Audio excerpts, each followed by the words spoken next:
You want to play Clair de Lune on the piano? Of course you do. It's one of the most beautiful, famous and impressive piano pieces ever performed. Not exactly easy,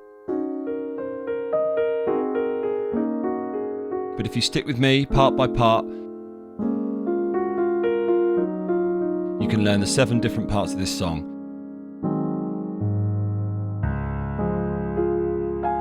And I'll show you how to stitch them all together. We'll focus on one section at a time, and often one hand at a time. And at the end, I'll perform the full song start to finish for you. And soon, with enough practice, hopefully you'll be playing along with me. Okay. Let's start with part 1. So we go like this, wait for a bit, and then wait for a similar amount after that note.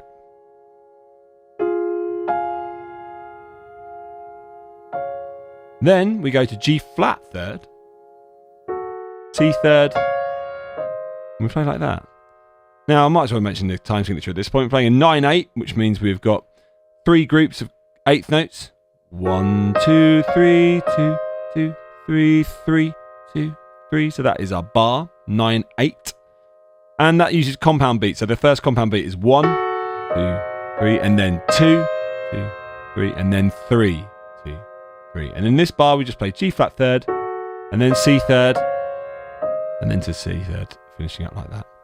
Now to play expressively, you sometimes tweak time. In this case, you tweak time a lot. You change the meter, you don't stick to a solid tempo, and it's called rubato or expressive playing, and that's what we're doing the whole way through this. So just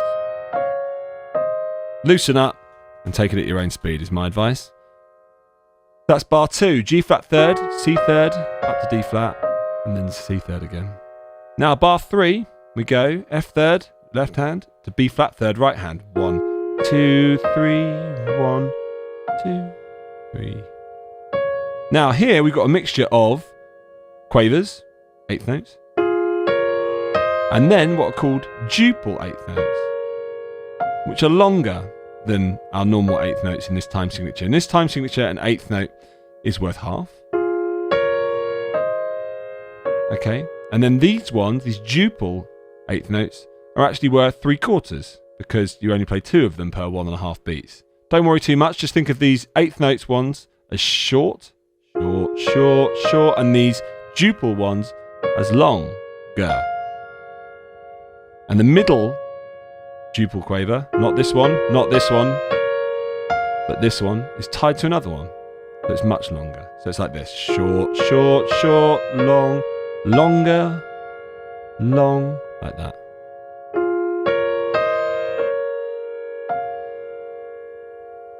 Like that. Short, short, short, long, longer, long, and then we drop to E flat third in the left hand and A flat third in the right. And we just go like that. That's 1, 2, 3, 1, 2, 3, 1, 2, 3. Okay? So, let's do those 4 bars again.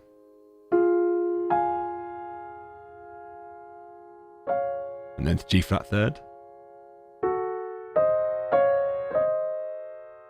And then F third.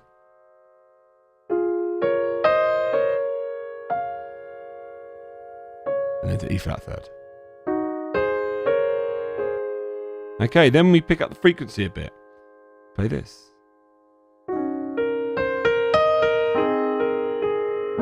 So first of all, we just held on to our C after our A flat, and we play not thirds anymore, but this is a second, D flat second, with a G flat coming in, actually making this a G flat fourth. And we go 1, 2, 3, 1, 2, 3, 1, 2, 3. So we play all 8th notes from beat 1 all the way to end of compound beat 2, and then on compound beat 3 we plonk down this chord, which is A flat 7 burst inversion, not root but burst inversion. okay, but play between the hands with a C third and a G flat second, sorry. So let's do that again. Holding from the last bar, down we go. 2, and then A flat 7, first inversion, like that. Again.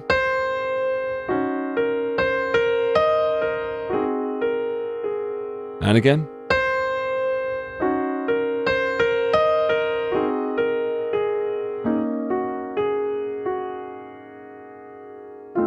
Now there, we hold on to our A flat from the end of that last bar, and then another fourth, but this time started with a held note, E flat fourth with B flat third. We wait around in the middle on compound beat 2, and then compound beat 3, play that lovely little chord, which is F7 first inversion for those of you that want to know. We wait around, this E flat second in the right and A third in the left.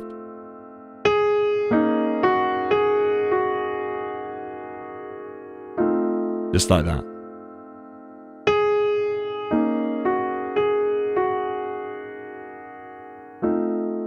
And then we keep hold of that F. We play D flat in the right with A flat second in the left. And we keep that D flat down. And we keep that B flat down. We just plonk another couple of notes in. Let's have a look at that again slowly.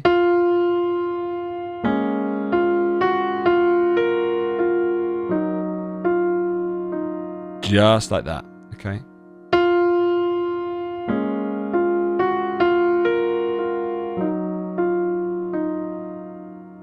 And again.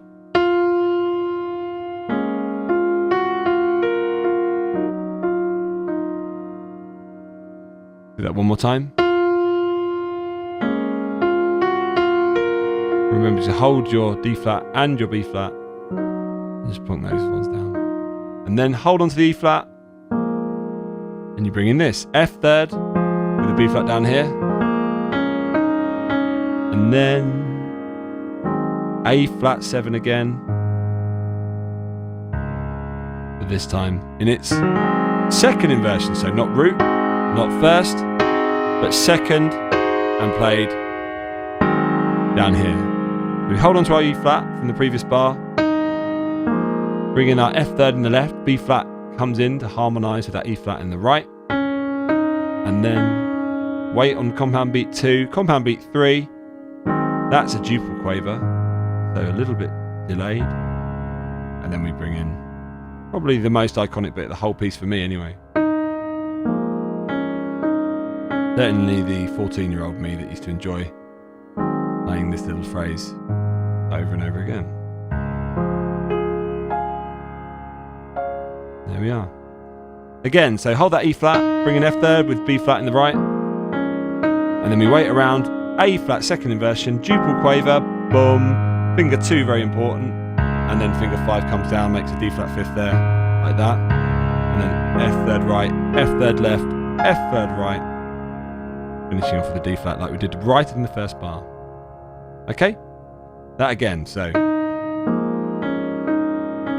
And then the duple quavers come in here, and then boom. And the whole time, we haven't really ventured above soft. We're playing dead quiet. And it is the light of the moon, which is not really the loudest concept known to man. Up we go, just like that.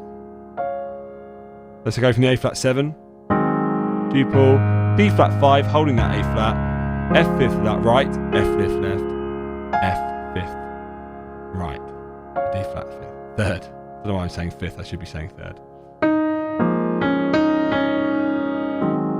So 5th, 3rd right, 3rd left, and then 3rd right. Down we go. And we sort of carry on in the same way, but it doesn't go. Thickens up and goes like this. We actually change chord as well. If we were playing that at the start, it would have gone like this. Which is another interesting choice that Debussy made. He decided that right at the start, you know what, when we put chord 4 in, rather than playing chord 4, which in this case is G flat major, let's play G flat minor. And it works on so many levels because the guy's a genius. And now, when it comes back, he decides, now we'll make it major. Now we'll make it diatonic, as in we'll keep it in key, rather than, oh, I actually quite like that. That's great.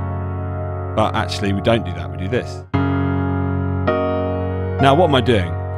Like I say, I'm in chord 4. Chord 4 in D flat major, by the way, is G flat major. And we play G flat 5th, and then straight afterwards on the next 8th note, we play G flat 2nd inversion 4-note chord. Like that. So G flat 5th, and then G flat 2nd inversion 4-note. That's our left hand. So use your 5 and your 2, and that gives you enough hand to get to that G flat 2nd inversion 4-note in enough time.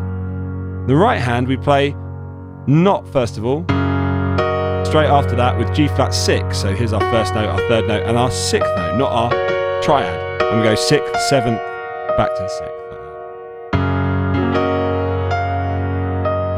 Like that. Just like that.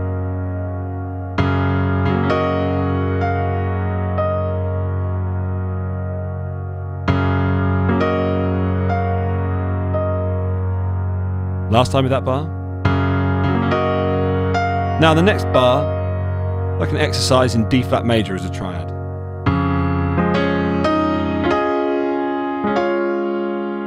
And what we do here, in the left hand, we are only playing elements of the triad of D flat major. Now what's a triad? A triad is a chord that is made up of the 1st, the 3rd and 5th degrees of that particular chord, in this case D flat. This is the 3rd note of D flat major and the 1st note of D flat major. So we go 3rd and 1st. And we come up 5 and 3 or 5 and 4, 3 and 5, 1 and 3, 5 and 1, which is, in a nutshell, D flat major, 1st inversion, 4-note chord. So 5 and 2, on 3 and 5, like that, like that, like that. Okay? Think of it as D flat major. That will help you enormously. And the right hand plays this sort of octave melody. 1, 2, 3, 2, 2, 3, 3, 2, 3. But of course, this being Debussy, we thicken it up with some lovely harmony. The first bit of harmony is we use A flat, which is the 5th degree of the D flat, of course, so we're remaining triadic. But look, we go to an E flat, which is our only non-triadic notes of this bar. So, we do that, and then we go on compound beat 2, the A flats with D flat in the middle, and then the Fs with D flat in the middle, otherwise known as 5th degrees with root degrees in the middle, 3rd degrees with root degrees in the middle, like that, put them together. Now I may be playing this piece quite loud right now, I'm allowed to because I'm teaching you it, but you're still playing really quiet at this point if you are performing, unless you are trying to deliver your own stamp on things, which of course I encourage. There we go. Lightening down even more. But that's not to say you shouldn't be sort of putting your own swells and fluctuations in volume. Then we do basically bar 1 again. G flat 5th, G flat 2nd inversion 4-note with G flat 6th to 7th up above. Apart from this time on compound beat 3, play a cheeky D flat. There we go. So 1, 2, 3, 2, 2. 3, cheeky D flat. There it is.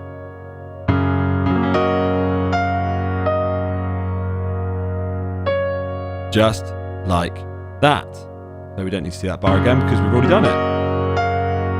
And the next bar is sort of similar to that triadic D flat bar, apart from it's no longer triadic. Look, listen to how much more colour there is.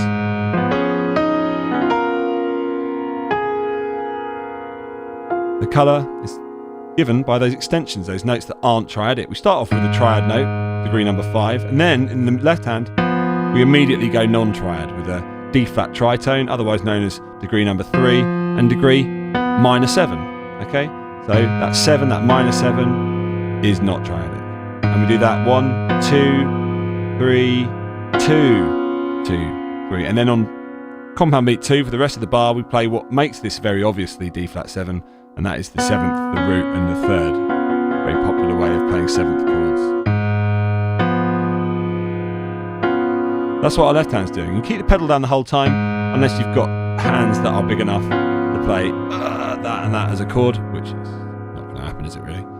Right hand, similar. 1, 2, 3, and instead of going to here, we go to here. So this is where the tension is, this is where the colour is, because we're no longer playing 5 root 5, we're now playing 6, 3, 6. So those 6s are extensions.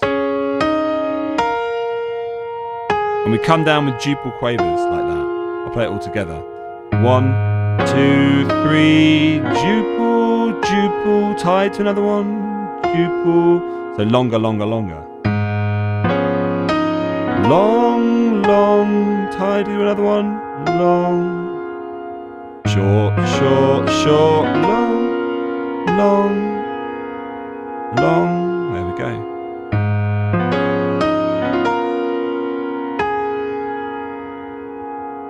And then, I remember I used to find this bar when I was a lot younger, like the calm at the end of the initial storm. And by the way, there's a lot more storms to come, and I'm not trying to put you off, it's just this is a tricky piece to play. But go for it. It's a great piece to play. And what we do here, we're playing B flat, sus4. Okay, so we've got B flat root, 5 root, there's the 4, and sus chords often resolve to the 3rd. So 4th going to the 3rd degree of B flat, giving you B flat minor. Which is exactly what happens here. So we go the same chord in both hands, and then duple down like that in both hands. Apart from the right hand is on its own on the last duple quaver. Here, like that. And that's how you play this first page of Debussy's Clair de Lune. I hope you are able to do that, and I'm assuming you will. But enjoy. People like hearing this one as well. Let's hear it all again. Here we go, everybody.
There we go. Wow, that piece is so relaxing.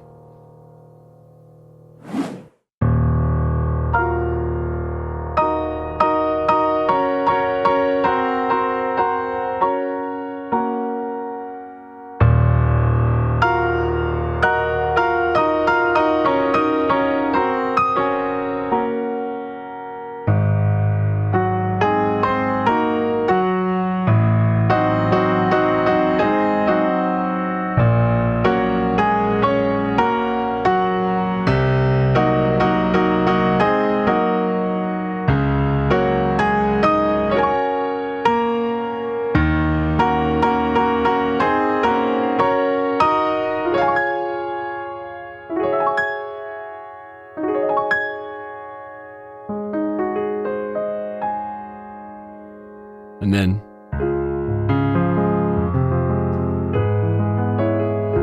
that bit, which is our next tutorial. Okay, so still not thinking much about time signature, to be honest. I am a bit, but I'm mainly just thinking about expression. That's all I'm really focusing my attention on in terms of the momentum of this piece. And I hope it's working for you guys, because it works for me. We start off this section with this amazing, sort of iconic chordal, twinkly section. Maybe he's, at this point, literally talking about the moonlight dancing on something, because it does tend to dance, moonlight, if you see it on water, or if you, I don't know, I live in urban London. I'm currently quarantined, so I don't really see any moonlight. But anyway, if I did, it would be dancing. And we go with this massive E flat straight away to this chord. So we've got minor, which is now some sort of, it's like an E flat minor 9. We've got our E flat down here, which is resonating throughout this whole bar. And then we've got the 9th note played here, here, and here. And then the 5th note, the 3rd note, and the 5th note. So he just knows, yeah, you know what, let's include the 9th 3 times. And you know what? It works really well, because it's just the perfect gateway to this section. Now let's look at this bit hand separately there, because it does require you to sort of have a bit of a independent view on each part. So we do this first of all. Remember in E flat, this is the 2nd/9th note, 5th note, and 2nd again. And then we drop like this.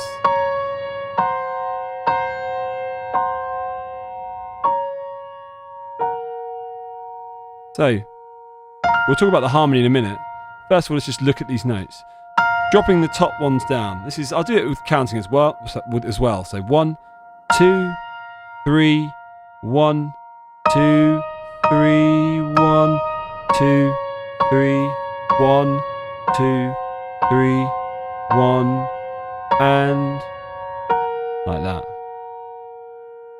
Okay?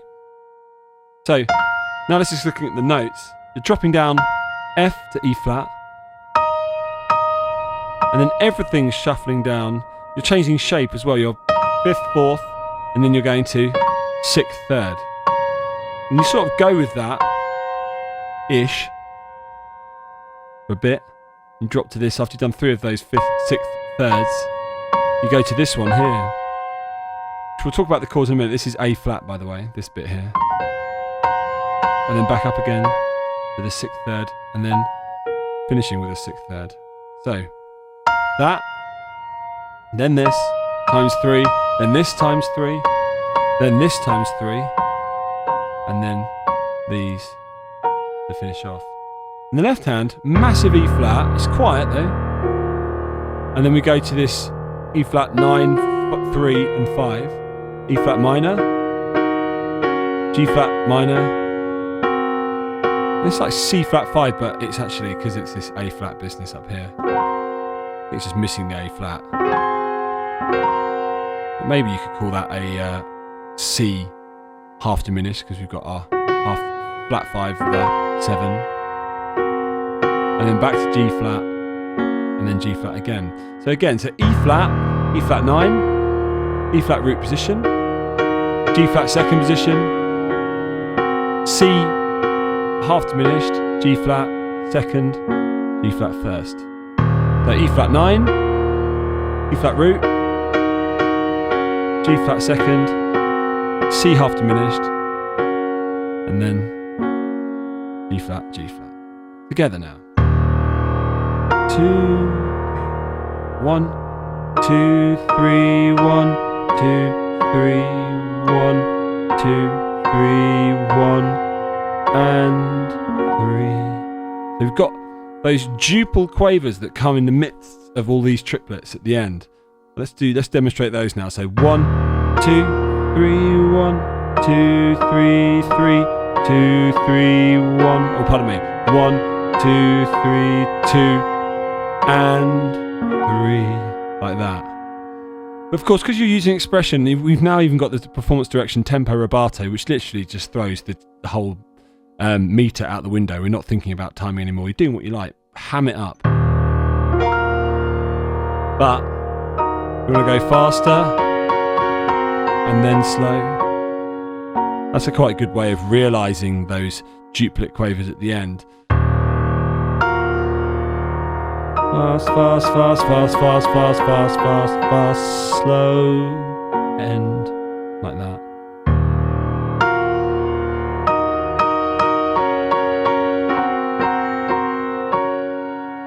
And then you basically do the same thing again, but this time in the right hand, you include a B flat down here. You come straight back up, and then you do this. When I first learnt that when I was a kid, I could not stop playing it.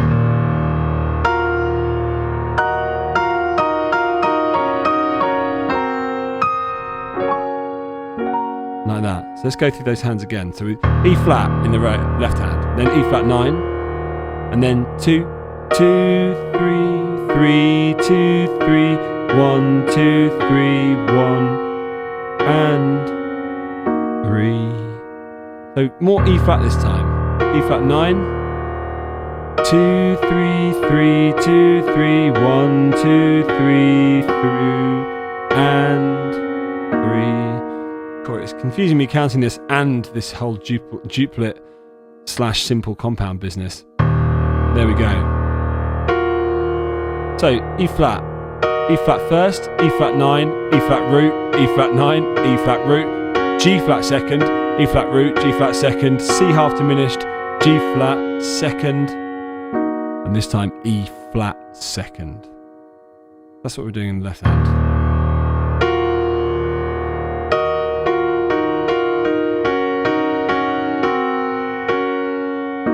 And the fingers for that, I think you just feel your way really, because it's quite awkward at the best of times.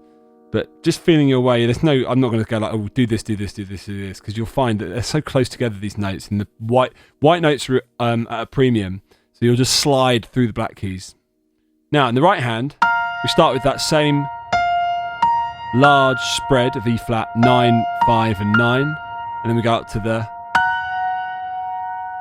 3, 5, and 3, 9, 5, 9, root 5, root, 9, 5, 9, root 5, root, and this is G flat, so we've gone to 5, 3, 5, back to E flat, root 5, root, 5, 3, 5, G flat, and then this C half diminished, the root, the 7, the C, and then this lovely, that. We've got an Akiakachura halfway through that duplet quaver, so 2, and 3, and that takes us to G flat, like that. So right hand again, E flat 9, 5, 9, E flat 5, 3, 3, 5, 9, 3, 5, 3, pardon me, 9, 5, 9, root 5, root, 9, 5, 9, root 5, root, G flat, root 5 flat, G flat, C half diminished, and then grace note halfway through the duplet quaver, like that. So that is dum bum bum bum dum dum dum dum. Together now. Here we go.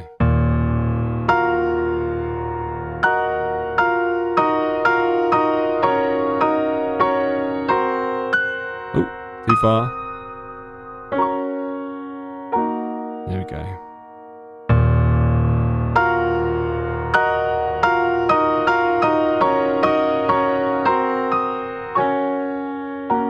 There we are. One more time. I'll go slow.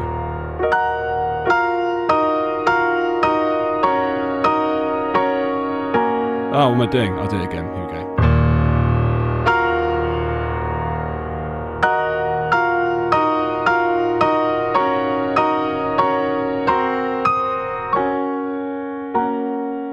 And then this. The start of this is per a per crescendo e anime, which must mean little by little crescendoing, as in getting louder, and animated, as in quicker. Now we start with a completely different way of interpreting the time. We're now playing sextuplet quavers, okay? So it's like 1, 2, 3, 1, 2, 3. So rather than counting in 3 groups of 3, we're counting in 2. So these are slower. So imagine we're going 1, 2, 3, 2, 2, 3, 2, 2, 3. You've got to get there slower, but in the same duration of time. But again, don't worry so much about time at this stage, just think about the notes. So A flat in the left hand, and then we play the 7th note. 1, 2, 3, 2, 2, 3. Like that. A flat, 7th, root position, and then 7th with the 9th in it. Probably E flat minor though. In fact, it is E flat minor. We end in E flat minor, like that.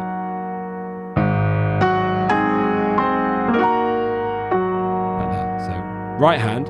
1, 2, 3, 1, 2, 3. And these are the same duration of notes, these sextuplet quavers. 1, 2, 3, 1, 2, 3. Again.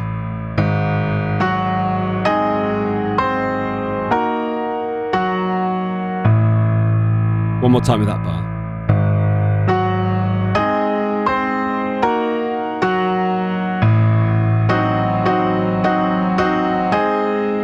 And in that bar, we go back to just playing in our normal compound 9/8 time signature. So I was always taught way back when, I can't even remember what I was taught really, but I was definitely told this bar slow,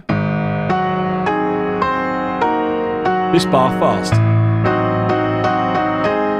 And then everything else you do on top of that, i.e. the expression, the interpretation, is entirely up to you. So,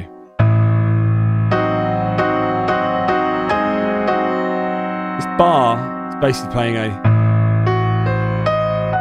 A diminished chord. So we've gone from A flat, ending on E flat minor, to this, A diminished. So we start with our root note of A diminished, and then in the left hand, playing the 7th note, the 3rd note, and the 5th note.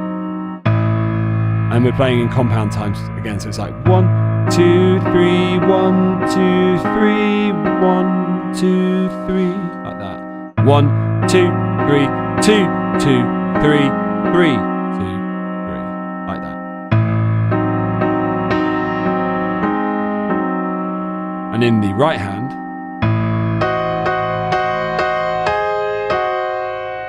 these really cool chords which are such fun to play, and you're basically playing A diminished but without the A, and then part way through it feels like it resolves, which it probably does. Let's listen to it.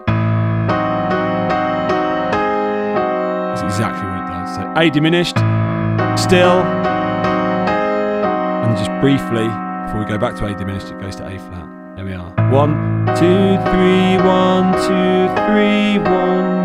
Now I should also say you've got tenuto marks on notes like these, and also above a lot of the notes in the first couple of bars of this video, and they just basically mean put slightly more emphasis on the notes, but also in this era with these impressionist composers, you play with time. So if you're going 1, 2, 3, 1, 2, 3, 1, 2, 3, 1, 2, 3, 1, 2, 3, 1. You really bend that time. Next bar. So now we've gone to G flat major. Thus, starting off, I don't know why I said thus, starting off with this B flat, and then going straight away to G flat like that. So B flat, 3rd degree of G flat by the way, and then root position G flat major with root 5 row up here. That's nice to hold on to. And then the right hand. So everything is very much triadic within the chord of G flat major, apart from the A flat. That's what we do. And we've gone back to those sextuplet quavers. So we're slowing down again. Like that. In the left hand, G flat, another non-triadic A, and then 1st position G flat, back to G flat. So that is the 3rd degree, root position G flat, 1st position, and then root again. And this is all sextuplet quavers. So 2, 3, 1, 2, 3, like that. So if our previous bar was quick, 3, 1, 2, 3, 1, 2, 3. Okay, I'll keep playing the wrong notes at the bottom. That should be that. And then this. It's more of the same, isn't it? Before we're playing like this. This time, we're not playing in half diminished A anymore, or sorry, full diminished A. We're now playing. We are still playing full diminished A. No, we're playing half diminished C, just like we were doing previously. So we've got our root note, and then our flat 5, our 7, and our minor 3, and up here, our flat 5, our 7, our minor 3, and our flat 5. Just like that. But this, of course, is one of the quicker bars. We've gone back to our compound time signature. 1, 2, 3, 1, 2, 3, 1.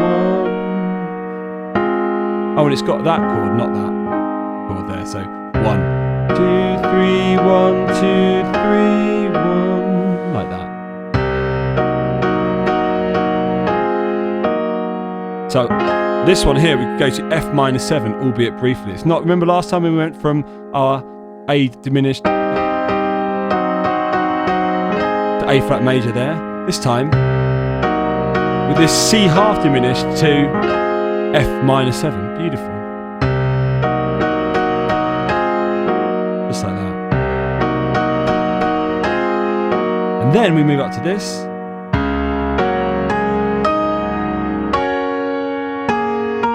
So this again, we've gone back to G flat, starting with the 5th degree this time now as our octave. We're just crawling up. These octaves have crawled up from here to there, to here. Oh, not there, here. And now to here. And now we're here. We've gone all the way to there. D flat. And this is another one of these lovely triadic bars in G flat major. G flat, root position, 4 note. And the right hand, and this is back to sextuplet quavers. 3, 1, 2, 3. 1, 2, 3, 1, 2, 3. So root position, 2nd position. Like that. 1, 2, 3, 1, 2, 3. And the left hand, sort of copying the melody, aren't we? Because when we go, everything's A flat, everything's E flat, and then 2nd inversion, and everything's B.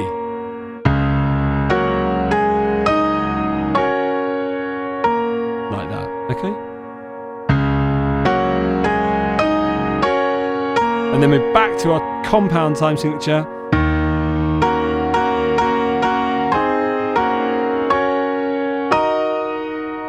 Now here,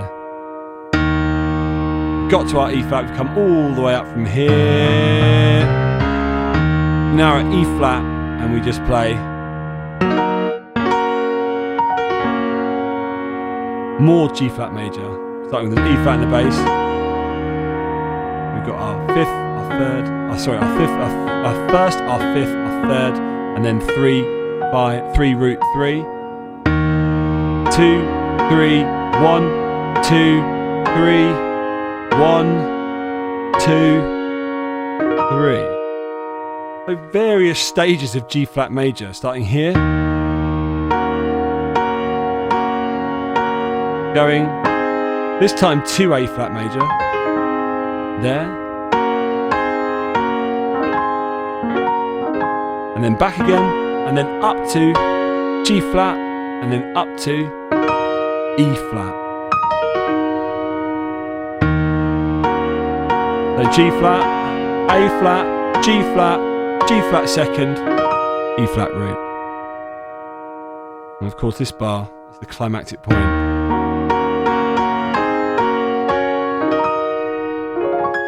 Before you play this just amazing couple of bars.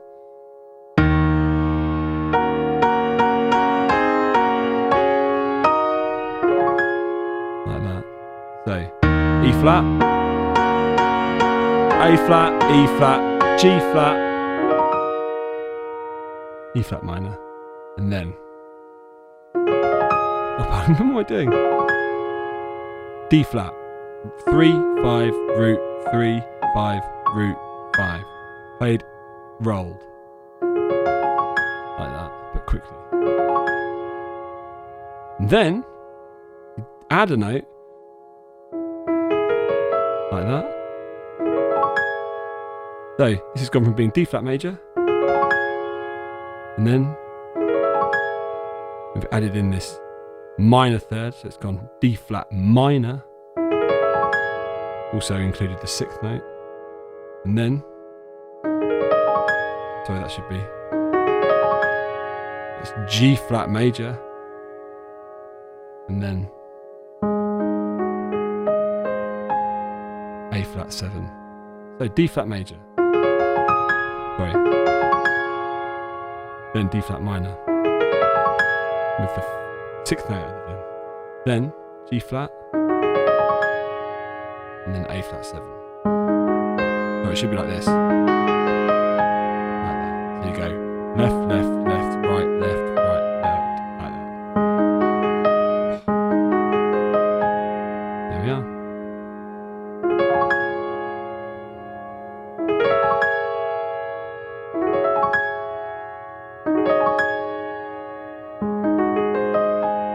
Let's do it a couple more times. Might fall asleep though.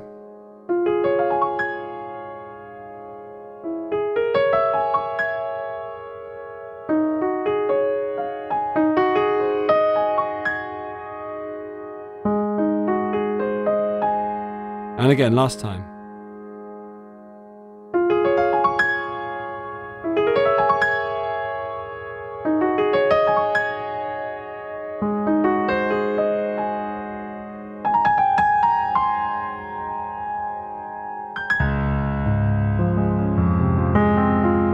And then we get going with the zippy bit, which I think some of you might find tricky, but you can play slowly. I played it slowly for years.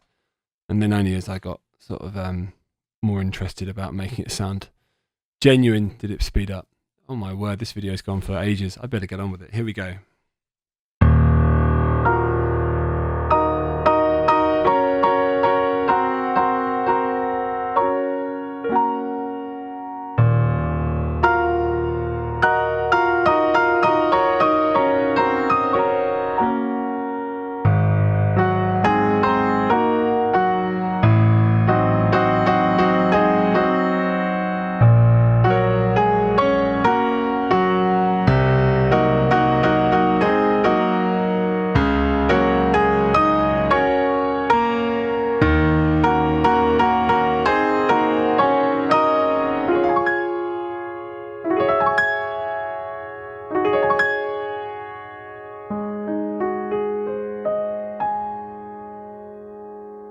Alright, apologies for the length, but I guess this is what we're dealing with here. This is an epic piece of music.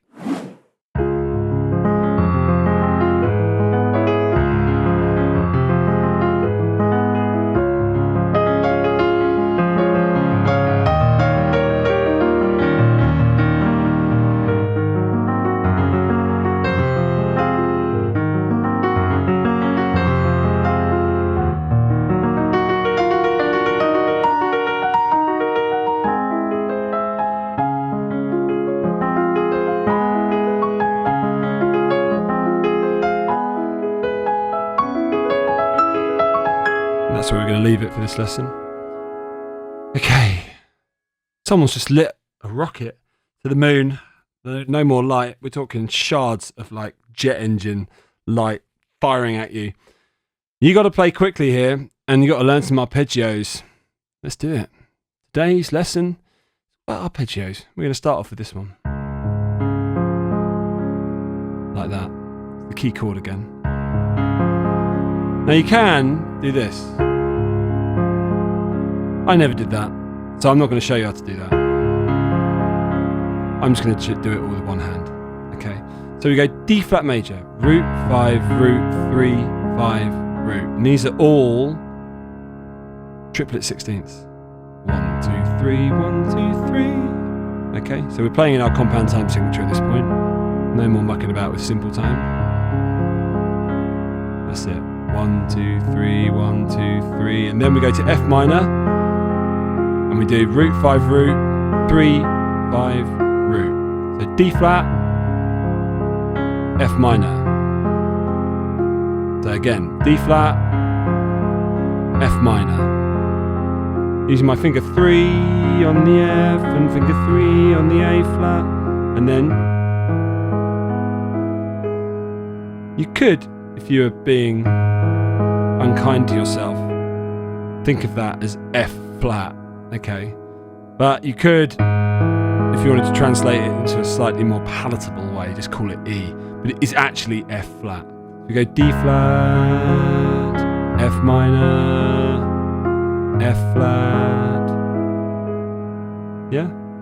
Didn't think you'd be playing an F flat arpeggio today, did you? D flat major, F minor, F flat.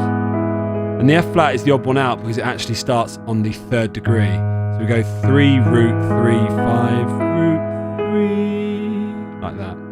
Or you can just call it E. So D flat, F minor, E major, starting on the 3rd degree.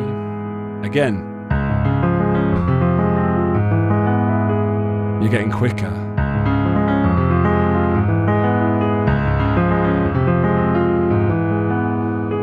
Okay? Not too quick. You start with this same 3rd that we started the piece with, but this time in the right hand. Oh, that's it. And then when we get to our F flat, you play the 3rd degree and the 5th degree like that. And then on compound beat number 3 of our the 3rd beat of our compound beat, I'll show you what I mean. 1,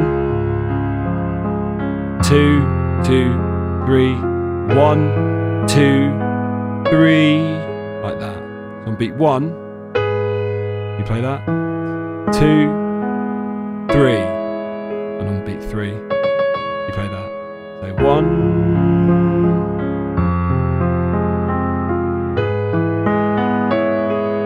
There we go.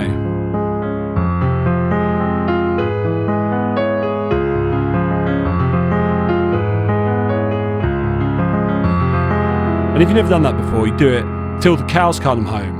And I think that expression means you do it for a long time.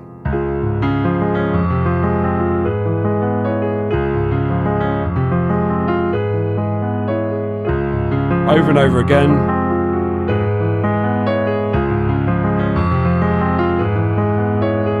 I find that really helps to look at my left hand, to be honest. I'm staring at it.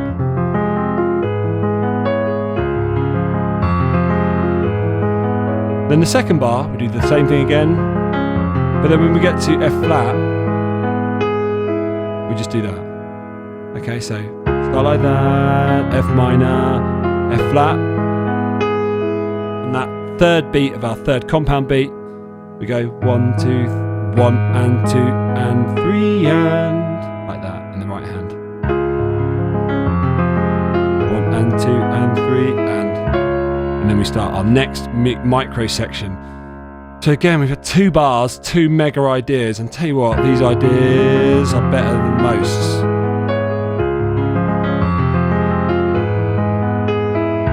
And then this. Pardon me.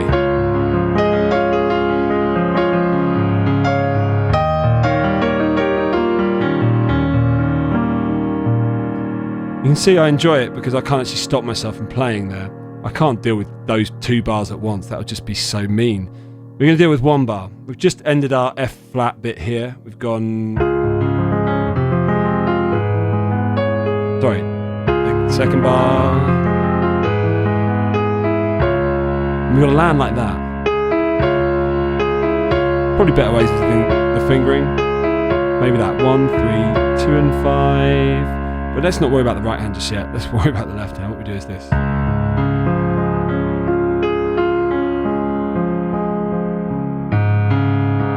What fingering do I do? That's it. So, this is all D flat major.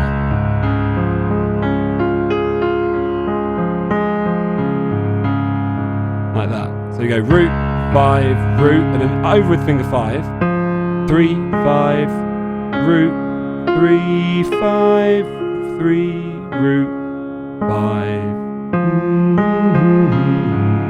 Like that.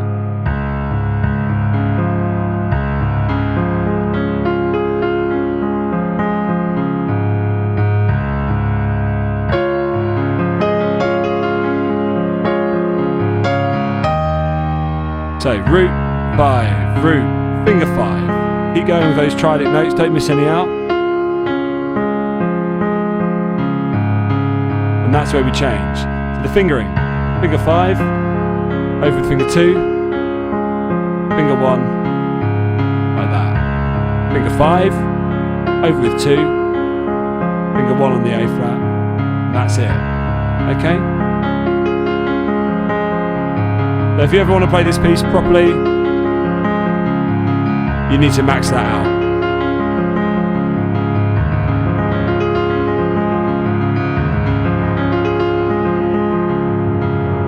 Until the cows come home, whatever that means. Or until you make a mistake and you need to stop, like I just demonstrated there.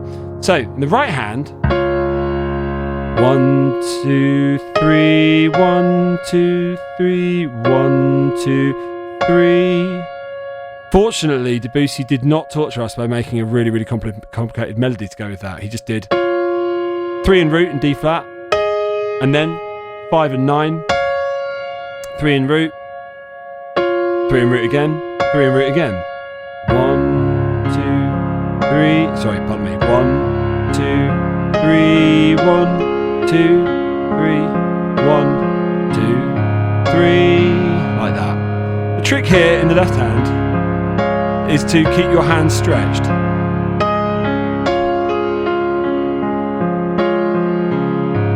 Now I've got quite large hands, so my hands will look sort of stretched anyway, but I'm really consciously telling myself, if I don't want to make mistakes like I just did there, that I need to keep my hands stretched. Stretch.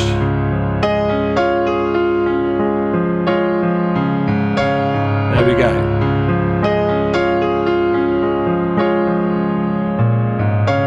And then the next bar, listen to the left hand. Actually, I'll just do both hands.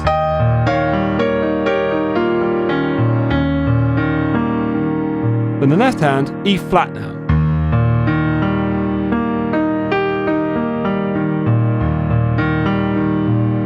We go up, all the way to the 3rd degree there, and then up again, just up to the 10th degree like that.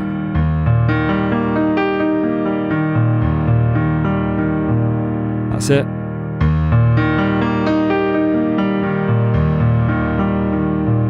Just like that.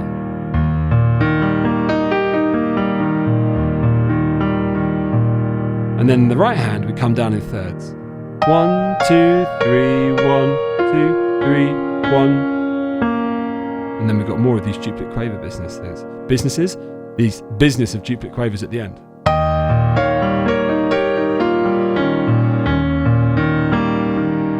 Like that. Pardon me.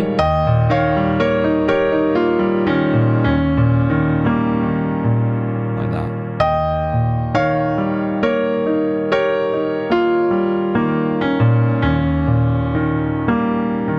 Again.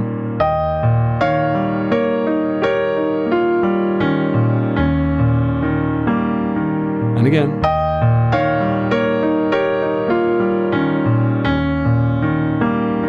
Last time.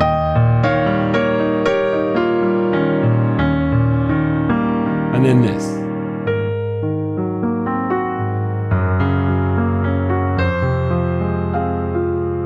So here, we've now gone to A flat, which is of course the dominant. I'm playing A flat 9. We've got root 5, 7, 9, 3, 7. Like that. And then we go to G flat major root.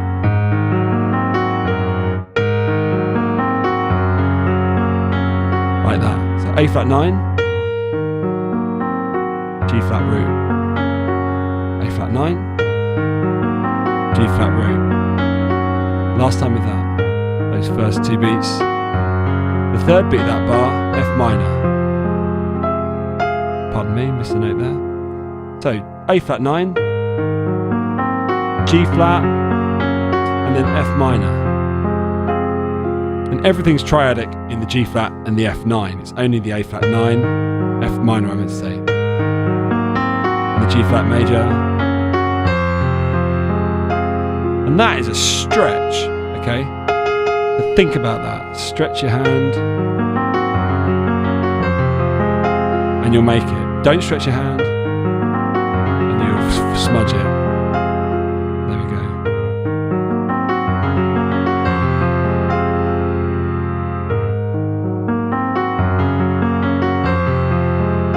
We'll do it again in bar 2 of this section. There's 2 of the same bars. We start off with this B flat melodic note. And again. And then this, which you can get really excited about, because you can go like this. It's got this beautiful pattern in it. Start off with E flat minor. And that's the first 6 of our semiquavers. 1 and 2 and 3 and then on beat 2, 2 and 3 and 3 and like that. So left hand, 1, 2 and 3 and we've got these duplicate quavers again. 3, 2 and 3 and 1 and 2 and 3 and 1 and 2 and 3 and like that. Just like that. So E flat minor. In the right hand, 1, 2 and 3 and 1 and 2 and 3 and which is surprisingly easy to play. 1 and 2 and 3 and together.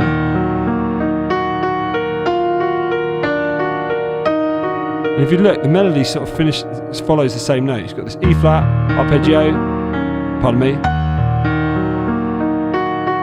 Fs, Ds, E flats. Again, Fs, Ds, E flats. Again, Fs, Ds, E flats. Again, Fs, Ds, flats, and then this. And by this point, you're hurtling, okay? And if you're not familiar with what hurtling means, I've got a feeling it might be one of those words that my parents use and is not widely used. But hurtling means sprinting. It means really rushing forward. And that's what you're doing here. The speed has gone quick. And this bar, it's really beautiful. We sort of played this. It's like a G flat sharp 5, or is it a D sharp 5? I can't tell. I think it's a G flat sharp 5.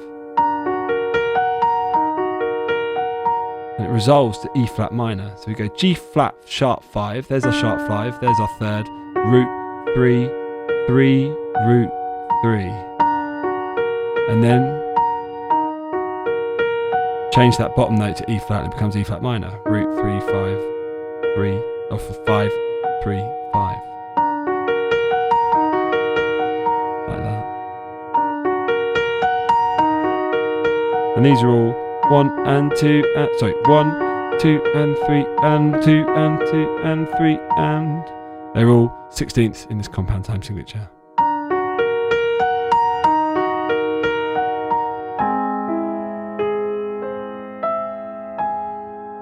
So G flat flat 5, G flat sharp 5, E flat minor, and then this. Now that is definitely A flat sharp 5. Look at that, in its root position. Should be that. Let's play it without the flat 5s. Sorry.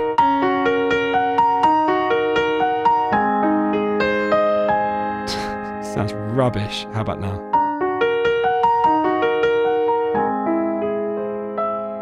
I've never ever thought until today what a fantastic example in the use of the sharp 5 this bar is.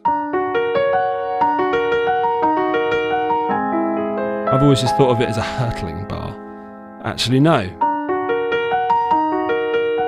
It's where the sharp 5 is used to great effect twice within 3 beats. On different chords. Anyway, I mustn't obsess. Or maybe I should. And then we do this again. Sort of.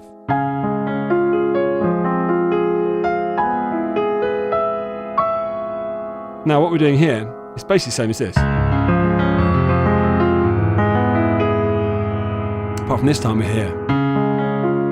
And we thicken it up with some chords. Pardon me.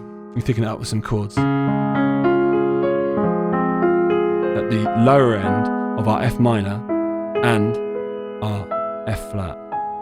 So, D flat major, thicken up the bottom of the F minor, thicken up the bottom of the F flat, D flat major, thicken up the F minor, thicken up the F flat major, or E, remember.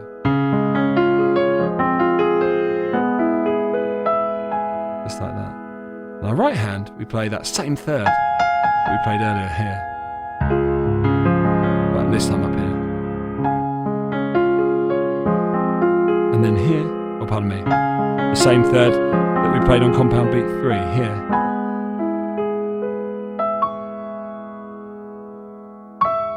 And we played D flat on compound, or the third beat of compound beat 3.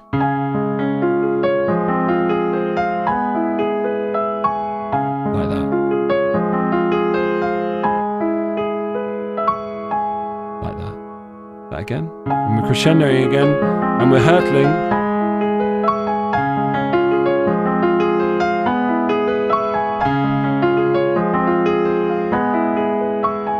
And like pretty much every section of this video, this tutorial, you're going to have to do it on repeat and familiarise yourself. So we do that for bar 1 of this little subsection.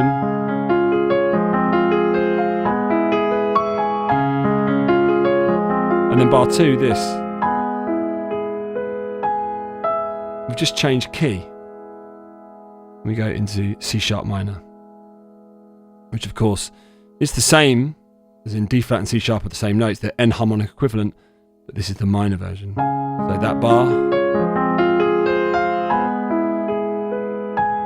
which is exactly the same as the way we finished this.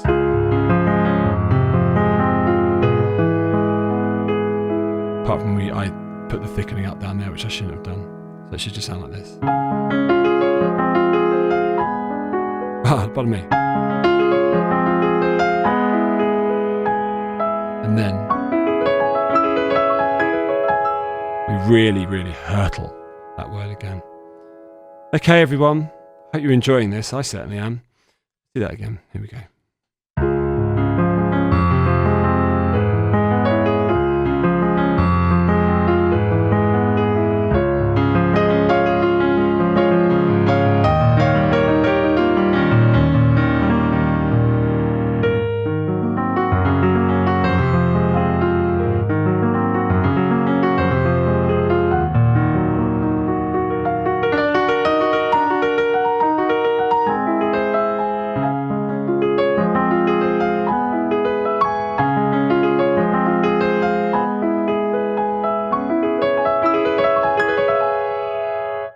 See you on the next video, everyone.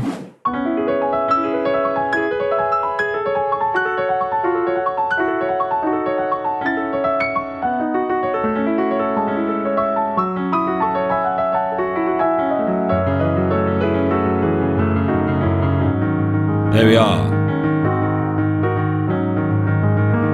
I was going to do this one massive video, but I'm aware that these videos have become ginormous, so I thought I'd condense it and split the next one that I was going to do as one into 2. So this section has a performance direction of en animant, which basically means animated from here on out. So you go fast. Now, I didn't actually go as fast as I have been able to in the past, nor as when you witness other people playing it, sometimes they go. This bit is tricky, it is quick, but you can still play it slower and it sounds beautiful. Now, this first bit, like a brilliant question and answer that goes on for 4 bars. And if you think about what this is Clair de Lune by Debussy, which is rammed full of ideas. So it's 4 intense bars of ideas. And what we're doing, we're playing, obviously still in our compound time signature of 9/8. We're playing 16ths in 9/8. So this is like 1 and 2 and 3, like that. 1 and 2 and 3 and. And if you look at what we're playing, this is really important.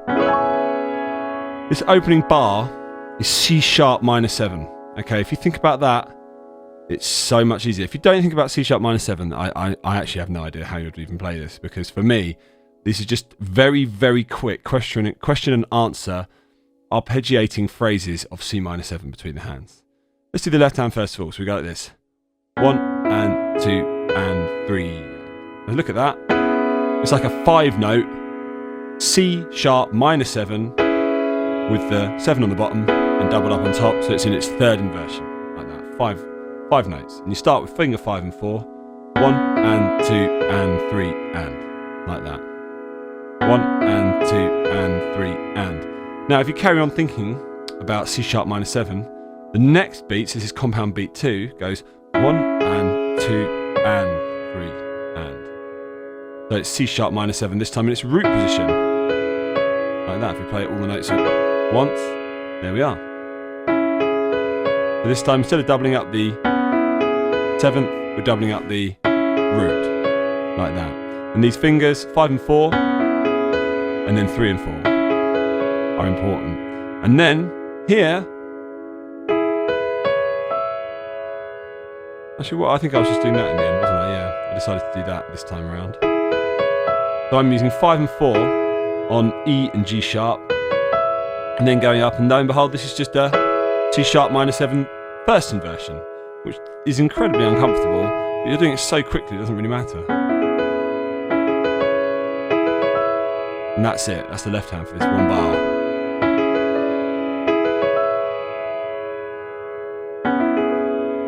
Pardon me. Now the right hand slightly easier. 1 and 2 and 3 and 1 and 2 and 3 and 1 and 2 and 3 and. So it's triadic in beat 1, triadic in beat 2, and it's got a 7th in it at the end of beat 3. There.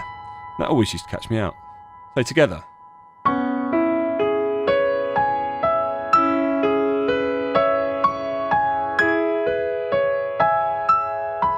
If you think about C sharp minor 7, that's a lot easier. So again, I'll just do it on a loop a few times, I'll go a bit slower.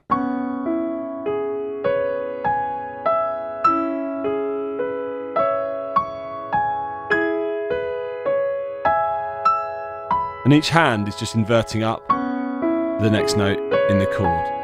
So root goes to 3rd here, and then 3rd goes to 5th here. And in the left hand, 7th is our lowest note,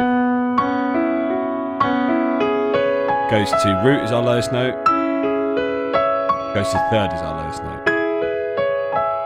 So you're just moving up in little Debussy sized steps with the 7th coming in at the end. Okay, in the left hand.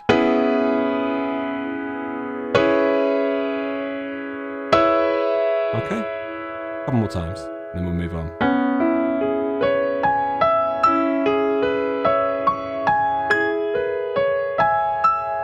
And the last time. That's the sort of speed you're aiming for, okay? It's fast. But if you think about C sharp minor 7, you can hurtle that one, no probs.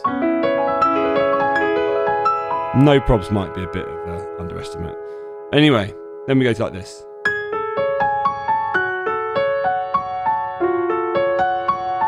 I should really deal with the next 2 bars in one bunch, but I won't, I'll do them separately. So we start, we've just ended up here in the left hand, pardon me. And now it's really important that you keep your finger 4 there, and you go like that. If you move your finger 5 there, it doesn't really matter. I found my finger 5 kept doing that. Doesn't matter. If you move away, you're going to have a bad time.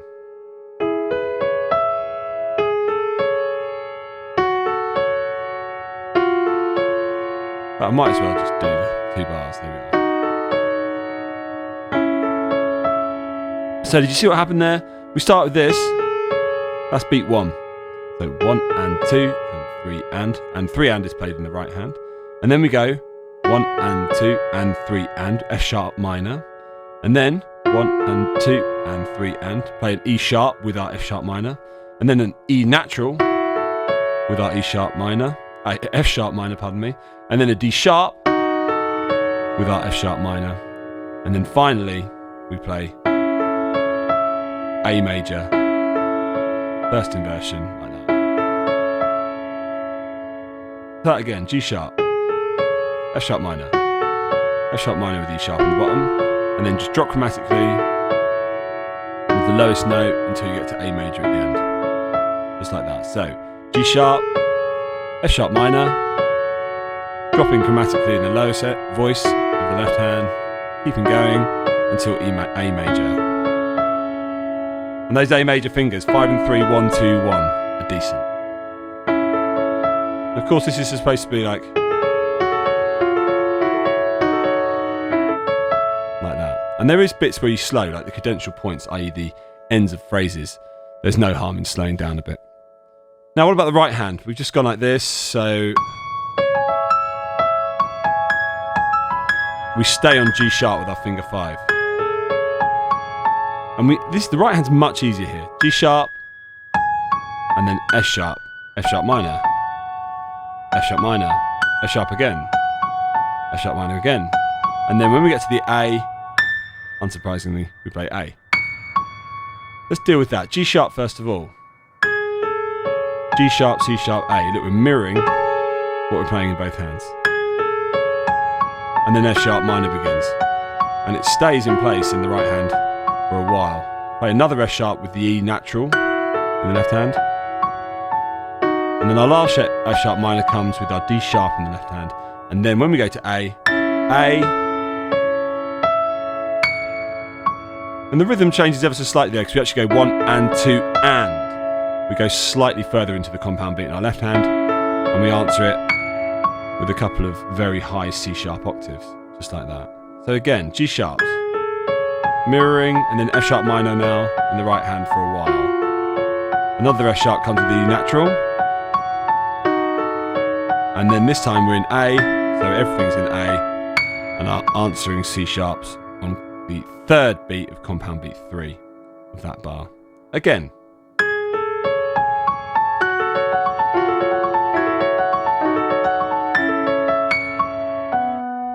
And that's the sort of speed you're aiming for.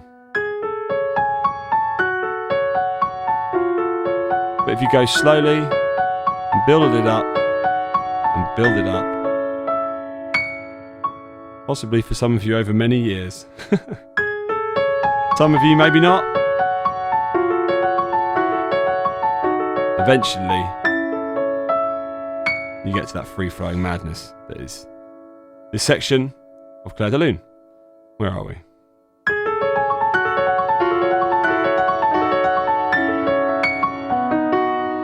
A lot of leaping of faith going in there. Leaping of faith being you don't really know where your hand's going to end up. You just plonk it down. That A and those C sharps.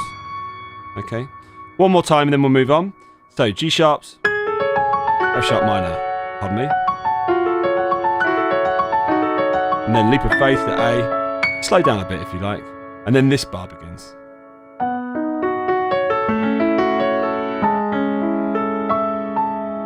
So, I always just think of this as B major, okay? B major with the 9th, like B major 9, or so it's actually just B9. It's got the minor 7 there, but the 9th note. So 1 and 2 and 3 and drop to A, A6, there's a 6th note. So B9, with an F sharp on top as the melody note, and then A6, and then this A major 7 really. We've got the major 7th down here, and then we play the first inversion shape of A up here, like that. So B9, A6, and then A major 7 again. And it's similarly rhythmically to when we played these C sharps like that. Apart from this time I'm playing a 6th of E, which is really like an A major second inversion shape, like that. So we go 1 and 2 and 3 and. If you do those fingers 4 and 1, you're in position for the start of the next bar. Again, so B9, A6, A9, sorry, A major 7 I should say. Like that. One more time. And then this.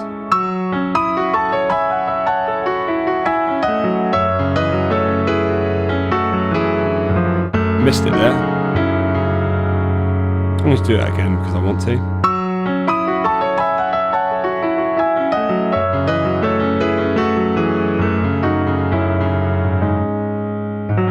There we are. We actually changed key. I haven't even mentioned the key change, have I? Whoa, what am I playing at? At this point, we've actually changed to C sharp minor. So all of these notes that we've had before that were flats are now no longer in D flat major at all. We're playing in C sharp minor. Okay, so we've got F sharp, C sharp, G sharp, and D sharp to contend with now. It doesn't really matter, I suppose, because we are not really talking about individual notes so much. We're just talking about chords. But at this point, we are now playing a massive F sharp minor 7 arpeggio that's like this.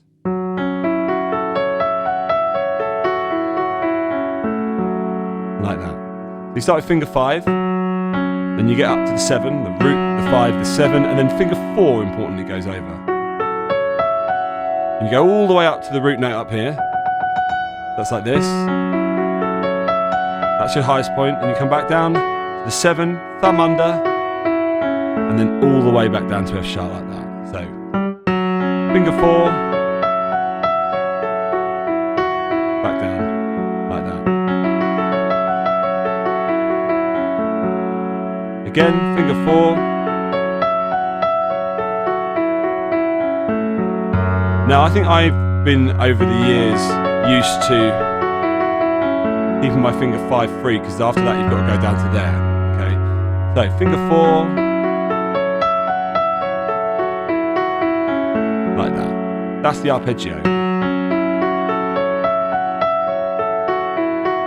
And with arpeggios like that, because of course you're going sort of like that sort of speed, it's good to know when your fingers turn over and where your highest and your lowest points are, or when you change direction. So for that, finger 4, obviously, that, highest, change direction here, end there. That's the points. And unfortunately, Debussy's very kind, he's made our right hand a lot easier.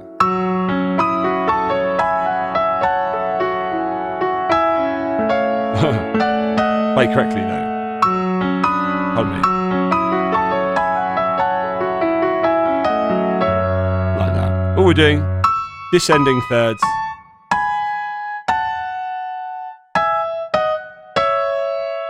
In a scalic pattern. So C sharp third first of all, C sharp minor third, and then we go 1, 2, 1, 2, 3, 1, and 3, 2, 3. So we've got those duplicate quavers in the middle of that bar. 1, 2, 3, 2, and 3, 2, 3. And the fingers are up for debate really. I've sort of just like decided on that. Because I don't really mind that there's a bit of a break between that and that, because there isn't actually on the music, there's not a break. There is a break there, you're allowed to not be legato. It's this section that needs to be legato, and then this second half is not, which I'll show you in a sec. So, 5, 3, 4, 2, 1, 3, 2, and, so 5, 3 to 4, 2, and then 1, 3, 5, 3, like that. Like that. All together.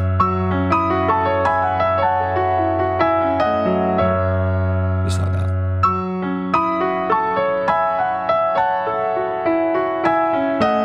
Again.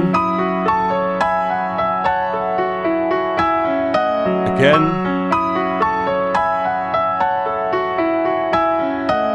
Last time.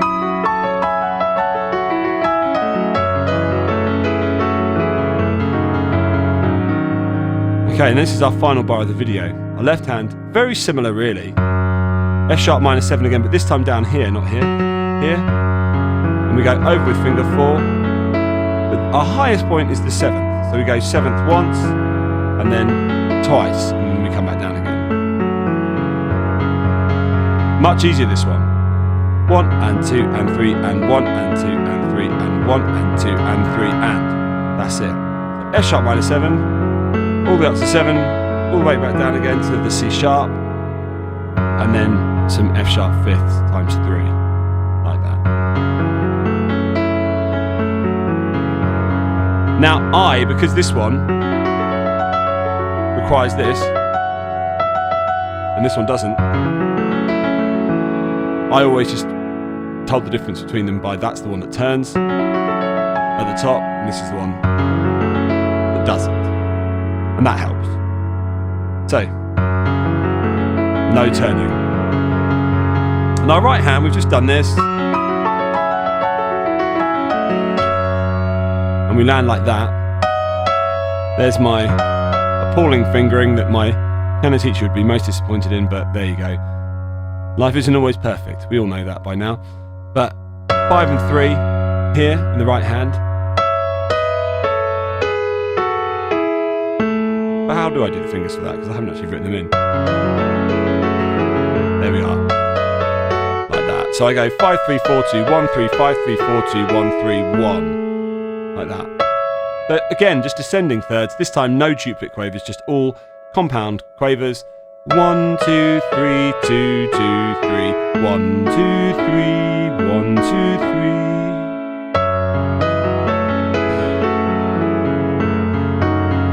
There we go, slower.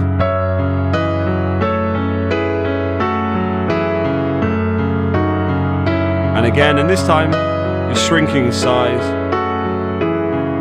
And you're about to play 4 of my favourite bars of the whole piece, which is the next video. So stick around for that.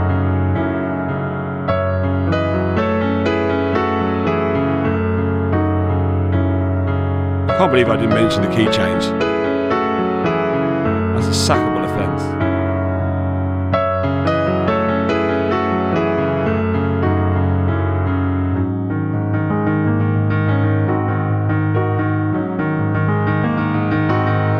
Anyway, we'll get there in a second.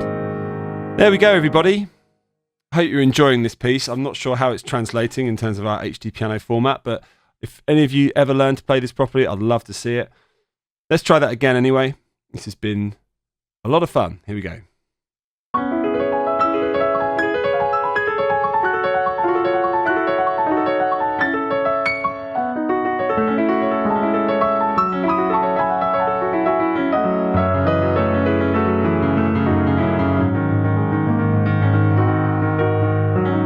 There we go, just about anyway.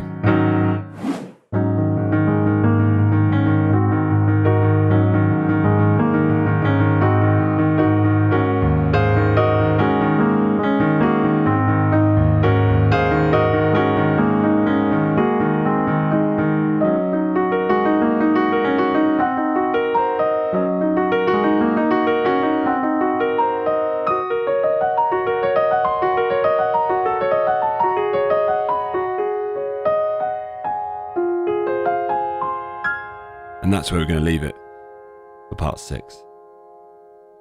Okay, so that's calmed me down.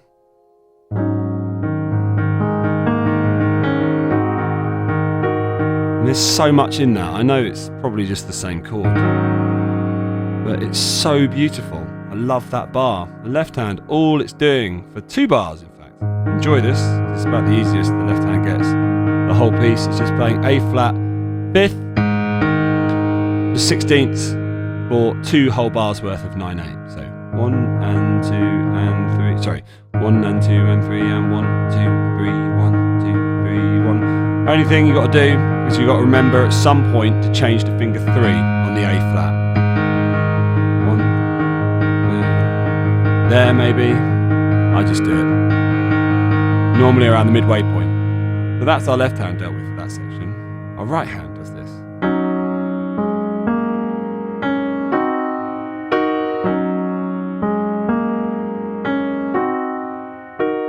Now, I don't know about you, but that, to me, wax of Moonlight. I don't know why.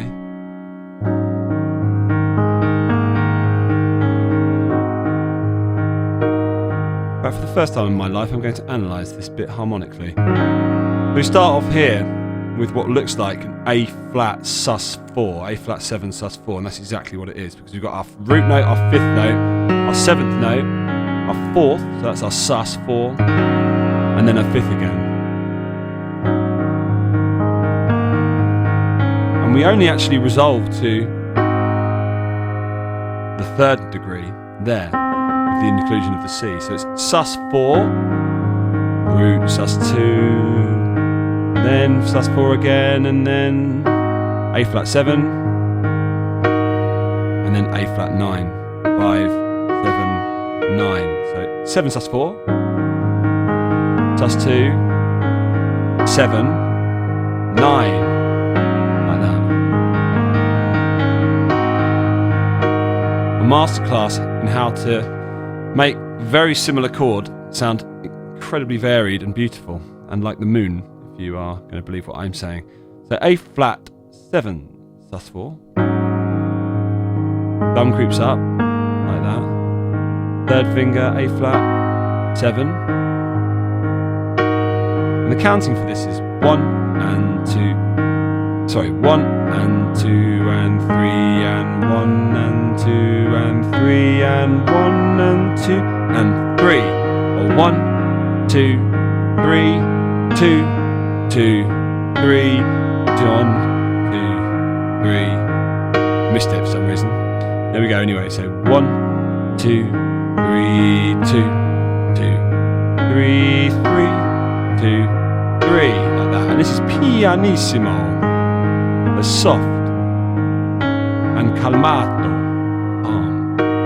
And then our finger 3 comes on the A flat 5th, and we do the same thing again, basically.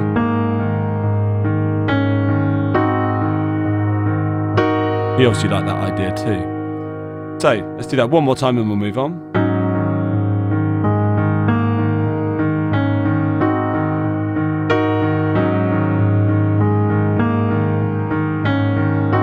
Then this.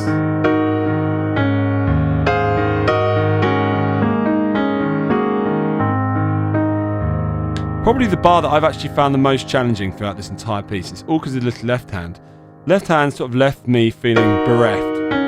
For years, I was a lot younger. And basically all you've got to do, it's quite simple what you've got to do really. First we've got to learn the right hand. But then this left hand's just got complicated fingering, and it's not that complicated, 'cause it's the same harmony the whole way through. It's A flat 5th, root 5, root 5, root 5, root 5, root 5, root 5, root 5, root 5, root 5. But you try playing that at speed. And I can obviously do it, but there's so much room for error, and the way that you do it without making errors is you have to understand the fingers. Now, between root note and 5th degree going in reverse, best not to use your 2nd finger, use your 3rd finger. 3, 5, 3, 1, and then your 5 comes up, and now you go 5, 2. So it's 3 here. 3, change to 2, change to 3 again. And then in reverse, the same. So 2, and then 3. 3, 2, 3. In reverse, 2, 3. And you're just playing the whole time these notes that are all either degree 1 or degree 5 of A flat.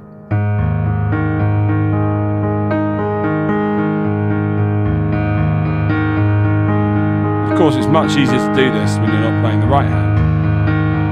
And the right hand is doing this. We start off with our last chord.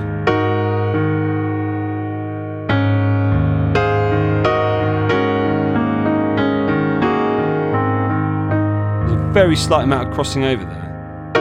The beat 1 in the right hand is 1, 2, 3, 2, 2, 3, 3, 2, 3. We start off with the E flat minor chord here, and then on beat 1, the rest of this chord is held, this note comes in. 3, 1, 2, 3, 1, 2, 3, 2, 3, like that. So this is like all about A flat really. So it's like A flat 9, sus 4, 7, 9, sus 4, then A flat 6, root 3, 6, and then we got back to our A flat 7, A flat 9, sorry, 7, 9, 5, so A flat 9 sus 4, or A flat 7 sus 4, 6, 7, back to that same one we started with,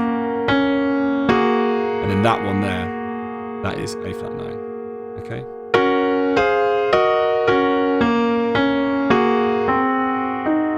So, together.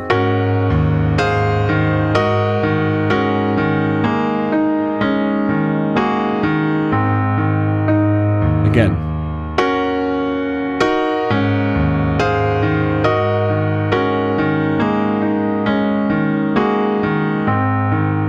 Let's have a look at the crossing over.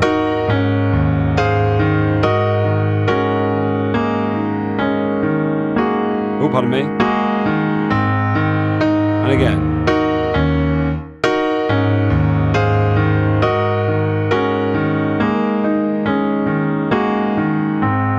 In slow motion with the crossing over now.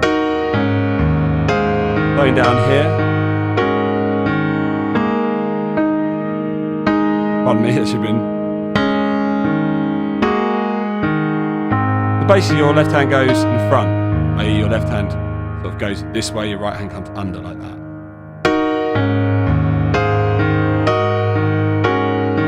Over with the left hand.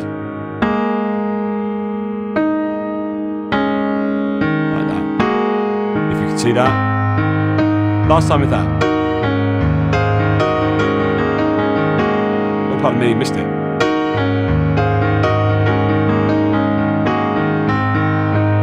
And then you do it again, but this time at the end,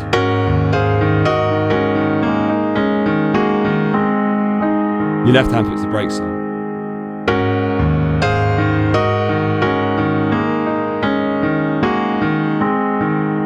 The right hand is exactly the same, but the left hand, you don't go back to finger 2, you just stay on finger 3. So 3, 2, 3, stay. The rest of the bar. Pardon me?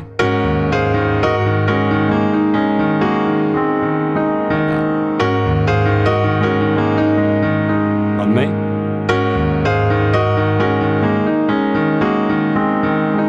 There we are.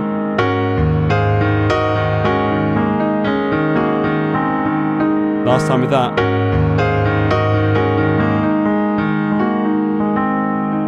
And one more, because that was terrible. And then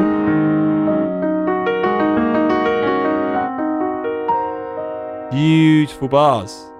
It's sort of like a little sprinkling of what this piece has got still in store for us. Right hand.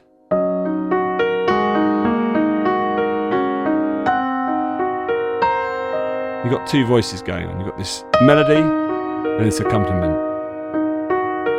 And then melody and melody. So it's E flat minor. Pardon me? I should have also mentioned, again, I've missed the key signature. At the very start of this, we've gone back to our key. We're now playing in D flat major again. So C sharp minor's gone. And we're back in D flat.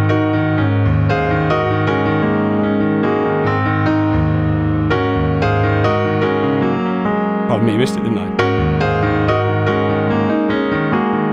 And then here. So, left hand, E flat minor, again, and then G flat.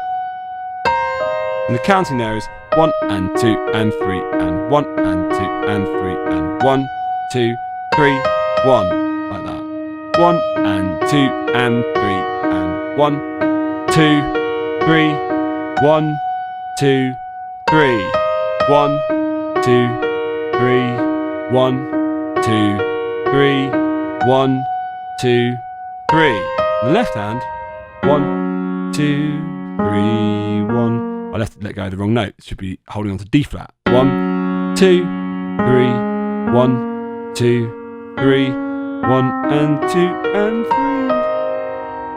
So we've got E flat minor here, G flat fifth here, it's actually here.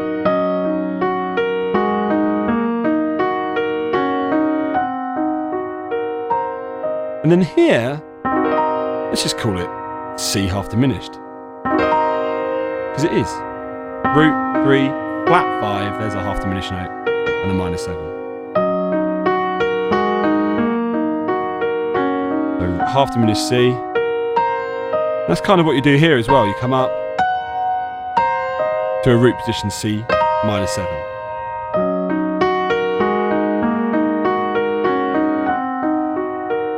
And that's those 2 bars. Let's do it a few more times.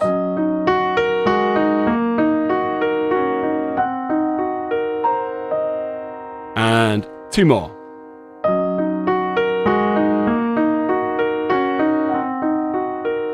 Last time. And again you do it, as in just repeat straight after, second bar of this little phrase. And then this, to finish off this video.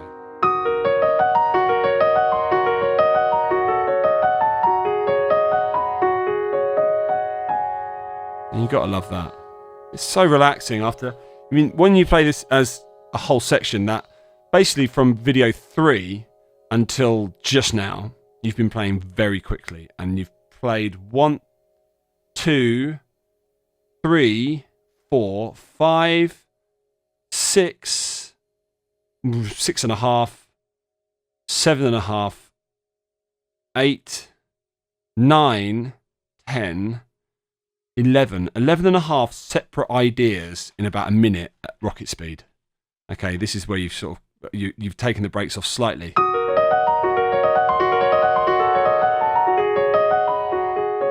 And definitely slow there. Okay. I mean, it's just amazing, this piece of music. 11 and a half ideas in about 30 seconds. In fact, it's probably less than that.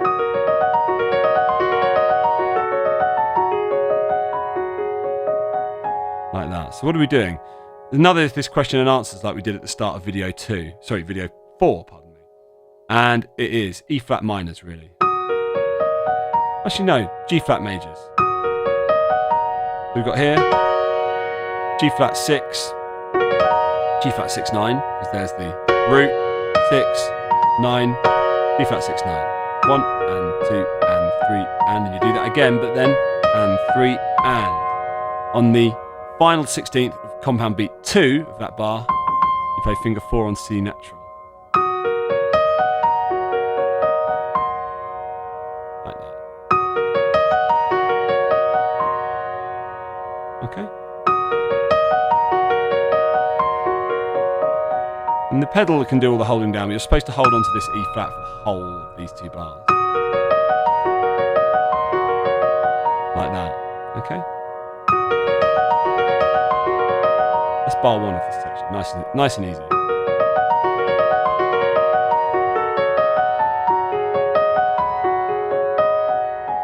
Bar 2 slightly easier. E flat still held, so I'll play it before.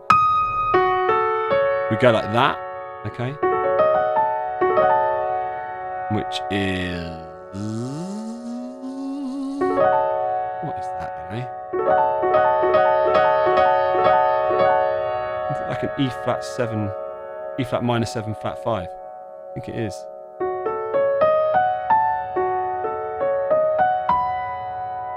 There we are, anyway. So our E flat's held. We go like that. And then for that. And then to finish off with this. Let's call this E flat minor 7 flat 5. And then, same thing again, but with a flat 6. And then, that is just A flat sus, isn't it? Yeah. That's A flat 7 sus 4.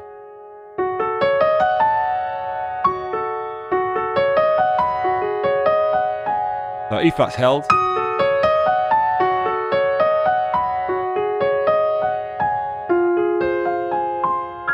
And then we're back to that.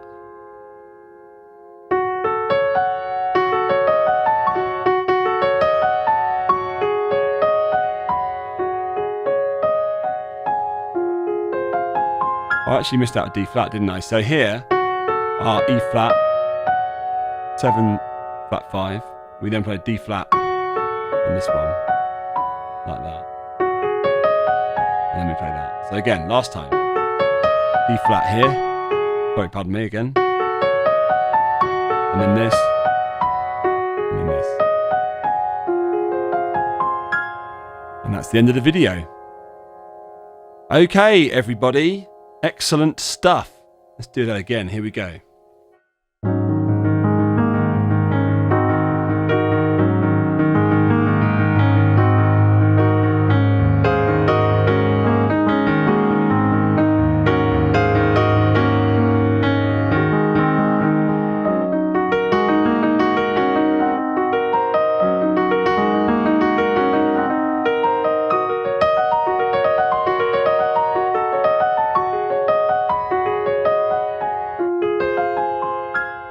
There we go. All right, what a pretty piece. I'm sure you'll all agree.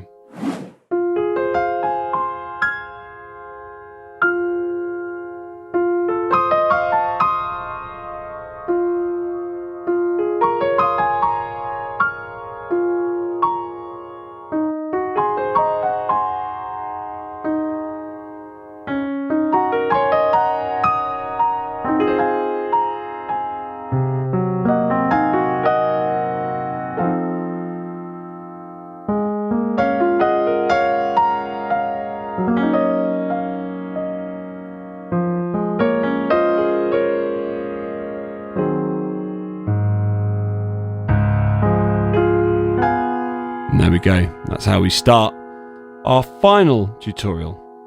But let's deal with this penultimate one first of all. Now, we have quietened right down.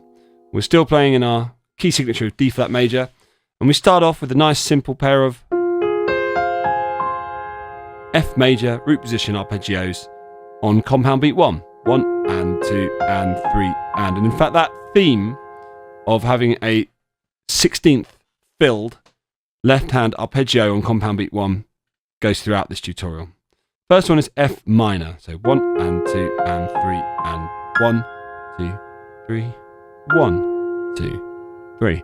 And that's the sort of pattern really showing itself straight away. We're going to be playing more or less what we played in section 1 in the right hand, but not quite. In fact, not really at all. But the melody, the idea is there. And then in section in the left hand, we're playing this rhythmic theme, which is arpeggio on beat 1. And then on beat 3, this sort of answering sustained note. So 1 and 2, 1 and 2 and 3 and 1, 2, 3, 1. There we are.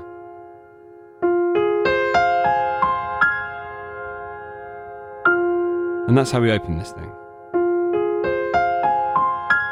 Let's move on. Then F minor turns into F7. And the thirds that we play, the melodic thirds, are very similar to what we've already played. So F7, third note, gone major. Like that. 1 and 2 and 3 and. Just like that.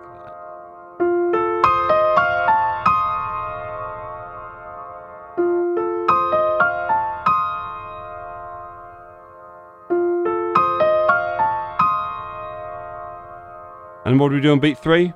1 and 2 and 3 and 2, 2, 3. We play that. 1, 2, 3. Sorry, 1, 2, 3. What am I doing? 1, 2, 3. 1, 2, 3. There. Then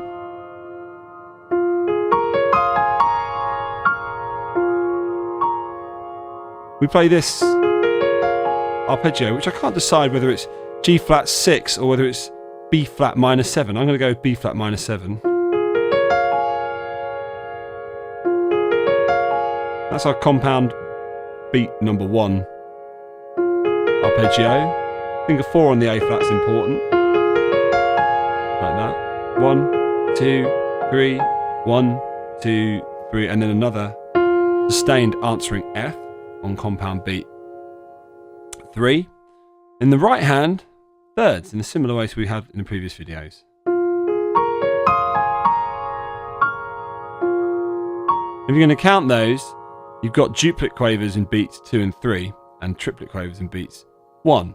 1 and 2 and 3 and 1 and 2 and 3, 1 and 2 and again 1 and 2, 1 and 2 and 3 and 1 and 2 and. I don't know why I keep saying 1 instead of 2 and 2 instead of 3, but there you go. 1 and 2, 1 and 2 and 3 and 2 and 3 and like that. There we go. That was counted correctly. Again. There we are.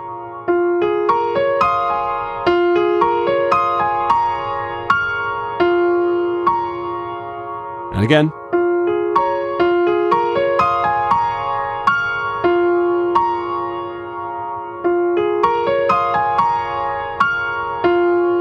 And then this.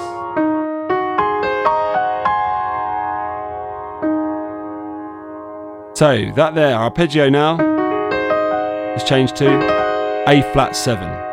Second inversion, because this is the lowest note. All you got to do, get your finger 4 on that next note, and then finger 1 on the C to allow you to pivot over. Just like that. So 1 and 2 and 3 and our lowest note, that is the sustained note that answers it, is now an E flat, not an F. That is 1 and 2 and 3 and 1, 2, 3, answering note, like that. Again.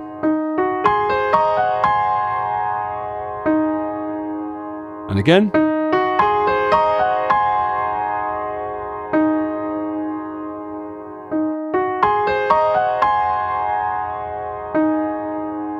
And then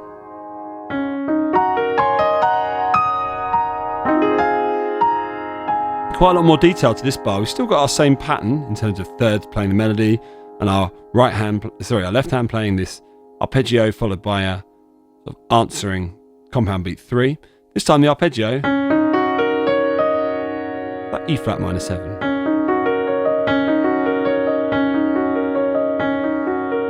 Like that. 5, 4, 3, 2, 1, 2. And then our chord, F minor 7, 5 notes, second inversion. Like that. And you roll it.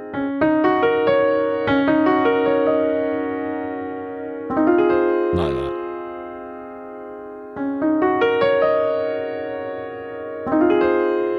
Just like that.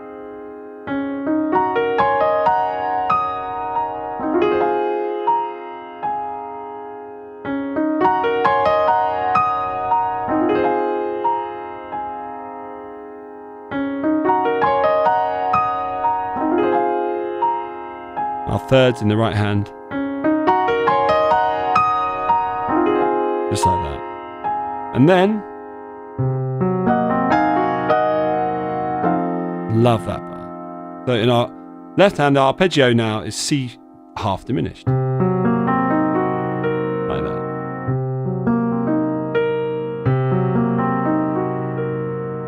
So you play 5, 3, 2, 1, 3, 2, 1. Like that. And then, our F7 answering note on the compound beat 3. Sorry, our compound beat 3 answering note is now F7. In that order.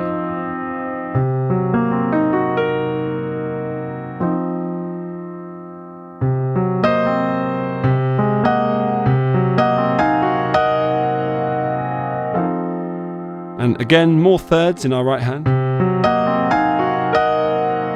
And then F7 root, 3 in root. There.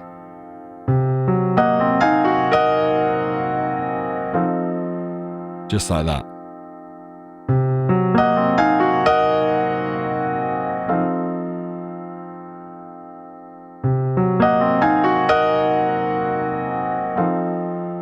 And then back to this B flat 7. And another rolled chord on that sustained compound beat 3. I'll B flat 7 though, this time starting even lower. A flat this time. And our right hand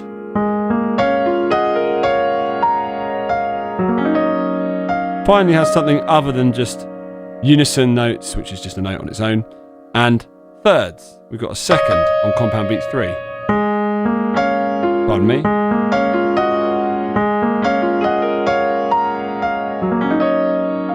Just like that.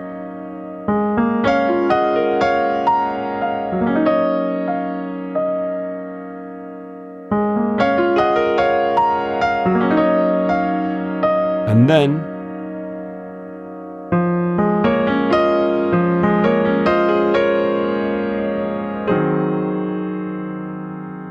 like that. So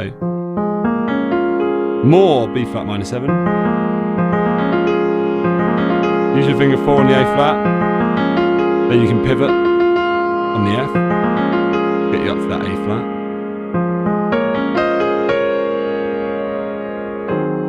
And on compound beat 3, between the hands you play A flat 7. This is the root note.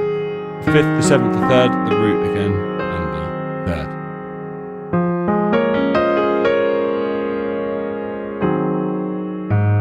And that's actually duple quavers at the end there. So it's like 1 and 2 and 3, 1, 2, 3, 1, and then our final video begins. That again. Pardon me.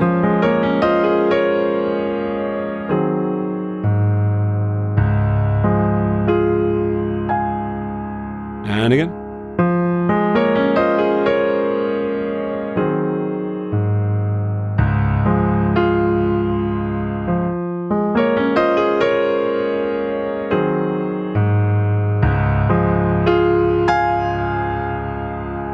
That's how we leave it for this video.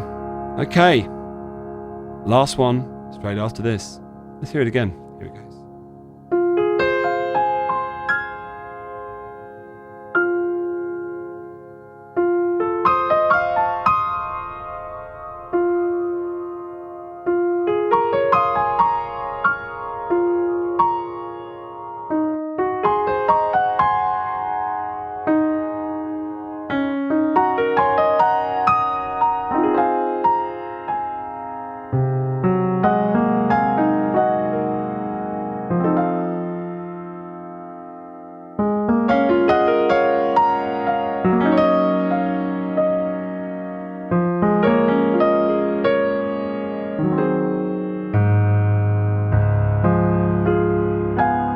Okie dokie, everybody. I shall see you on video 7.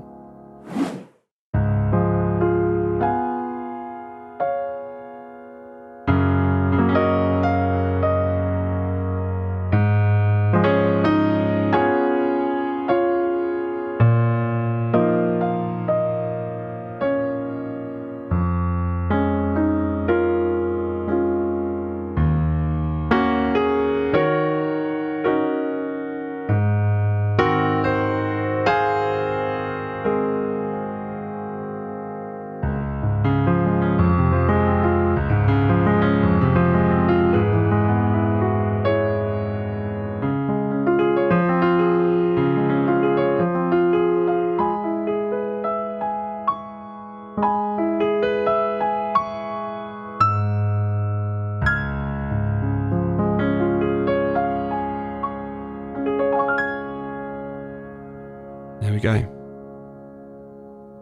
What an end. Gonna sit on that for a sec.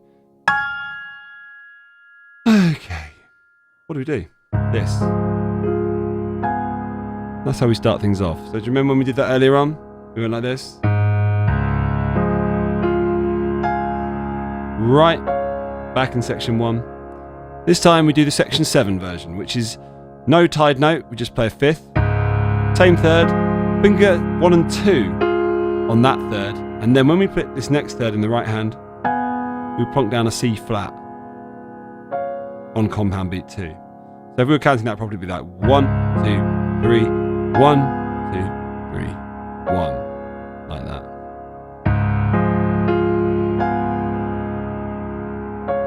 Okay?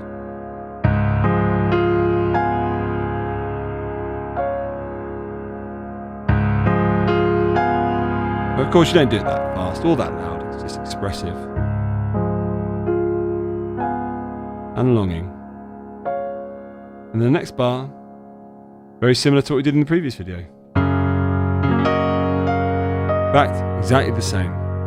Where we just play G flat fifth, G flat second inversion, with the sixth note included in the right hand like that. So 1, 2, 3, 1, 2, 3, 2, 3. This bar's similar, but there's a big difference. Instead of going like this, what did we do? This, wasn't it? That. There we go. Which is very triadic. This time, we play these notes, which are triadic, not that E flat, but this includes the seventh, like that.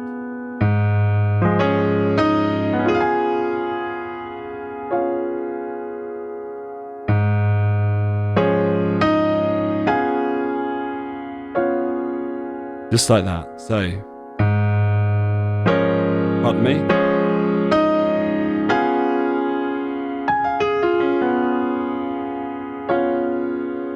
There's all triadic and D flat, apart from that E flat, and then here we play 7 root 3 with 5 3 5 up there, and then 7 of root with 3 root 3, like that. 1 2 3 1 2 3, and then we do this one, which again we did way back in video 1, but slightly different because last time we used duplicate quavers to finish it off. This time though, 1 2 3 1 2 3 1 2, and that's it. 1 2 3 1 2 3 2 3, and that's it. Same difference. And then these, I love this section.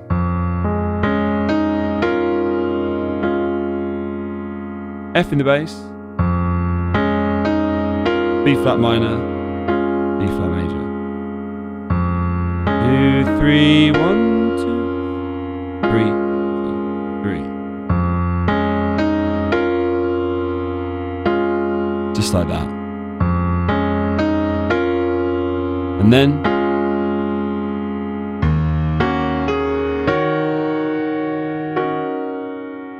so there we go to E flat minor 7, root down here, the 5, the 7 and the 3 up here, and then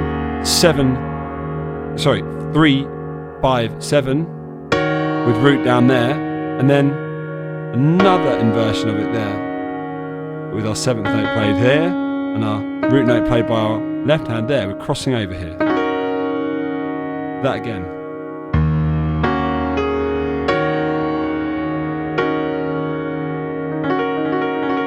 Okay.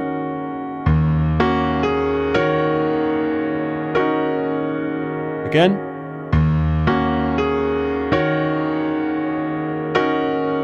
Last time.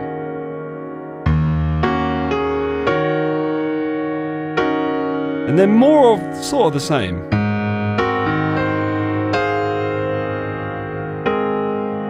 From this time, we start off. We're in A flat now. It's like A flat 9. There's our A flat 5th, and there's our 3rd, our 7th, and our 9th. We've got duple quavers in the left hand and triplet quavers in the right hand. So it's like that.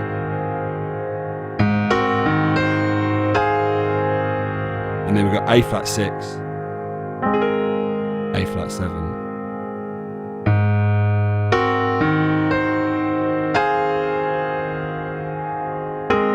There we go.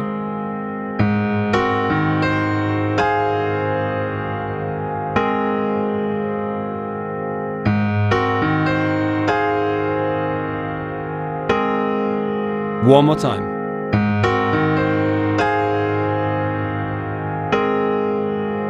And then a zippy bar, or zippy few bars to finish off.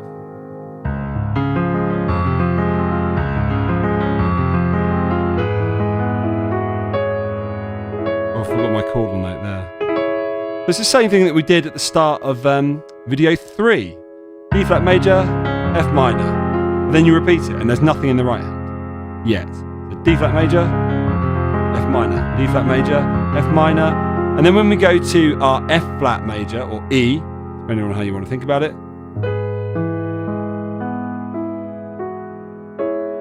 there's a slight difference, because what we do, instead of doing that, we go there. So, and then when we land there, we play another cross chord like that. So the thing you've got to remember there, is that G flat. Just like that. So,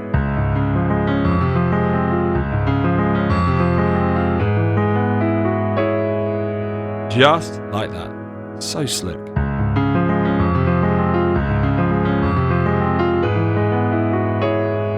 And then this.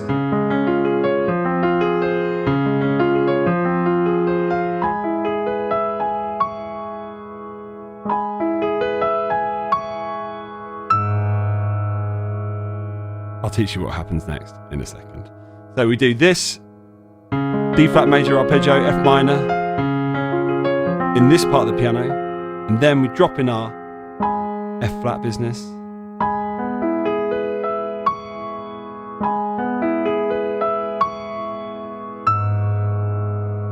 Like that.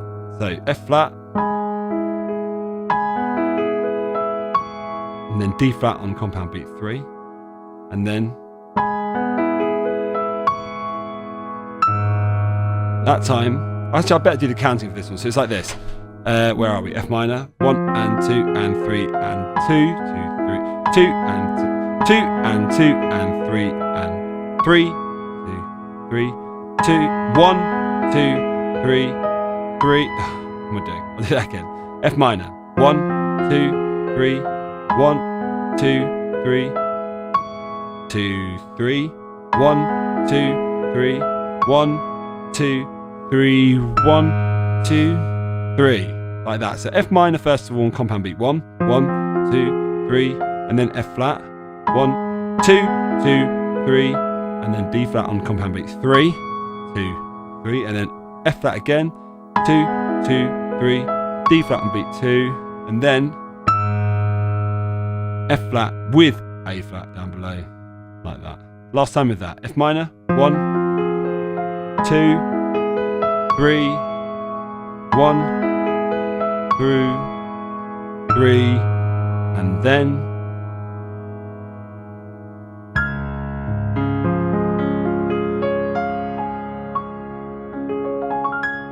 the greatest D flat major ending I've ever heard in my life, and that is like this. The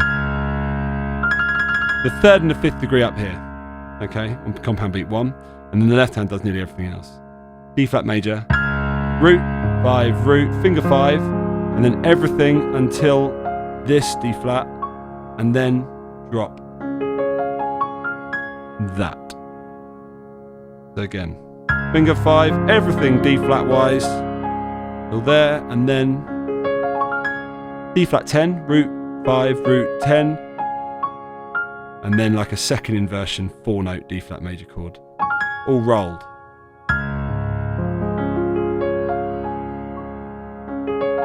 With the most expression you've ever played in your life.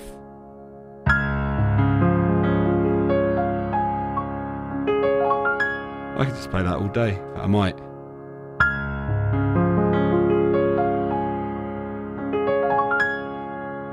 There we go, last time.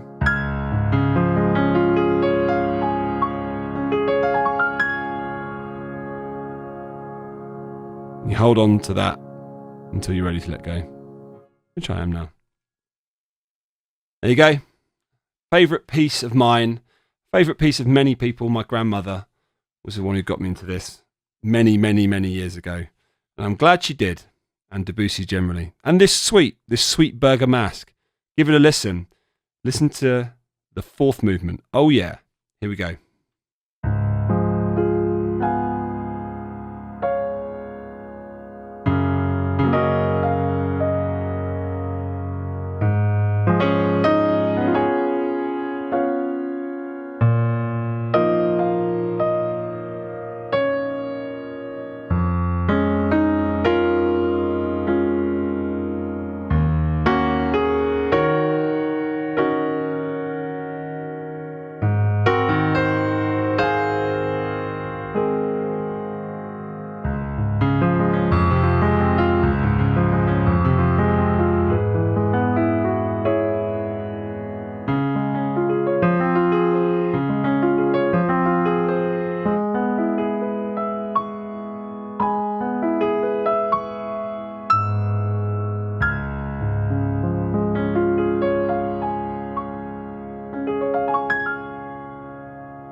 There you go. Thanks for watching, everyone.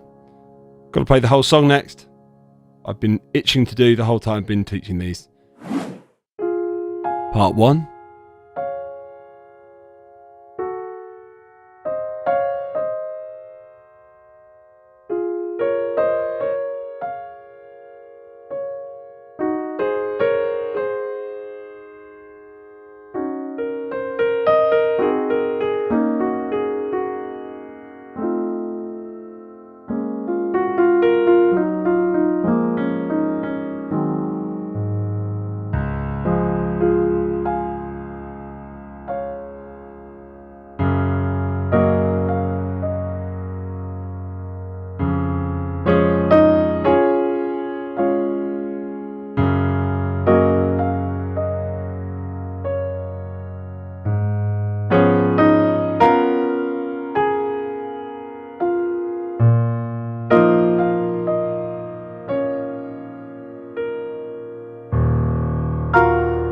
Part 2.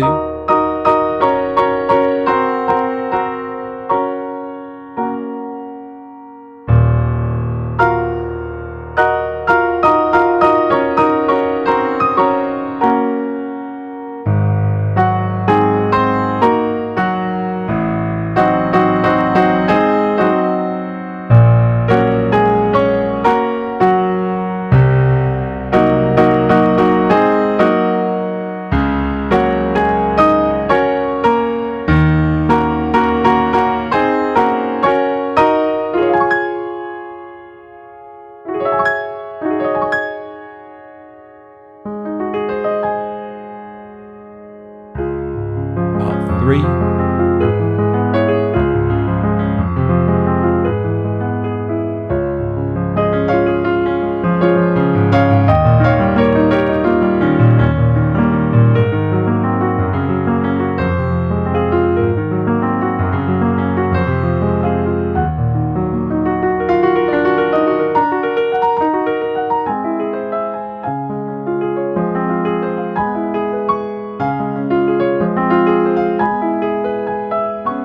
Part 4.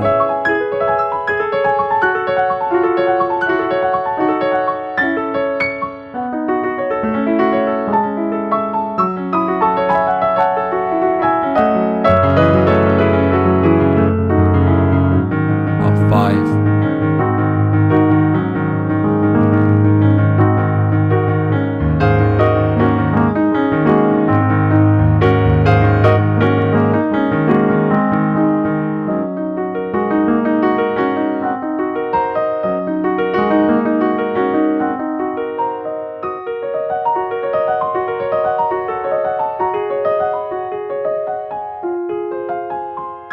Part 6.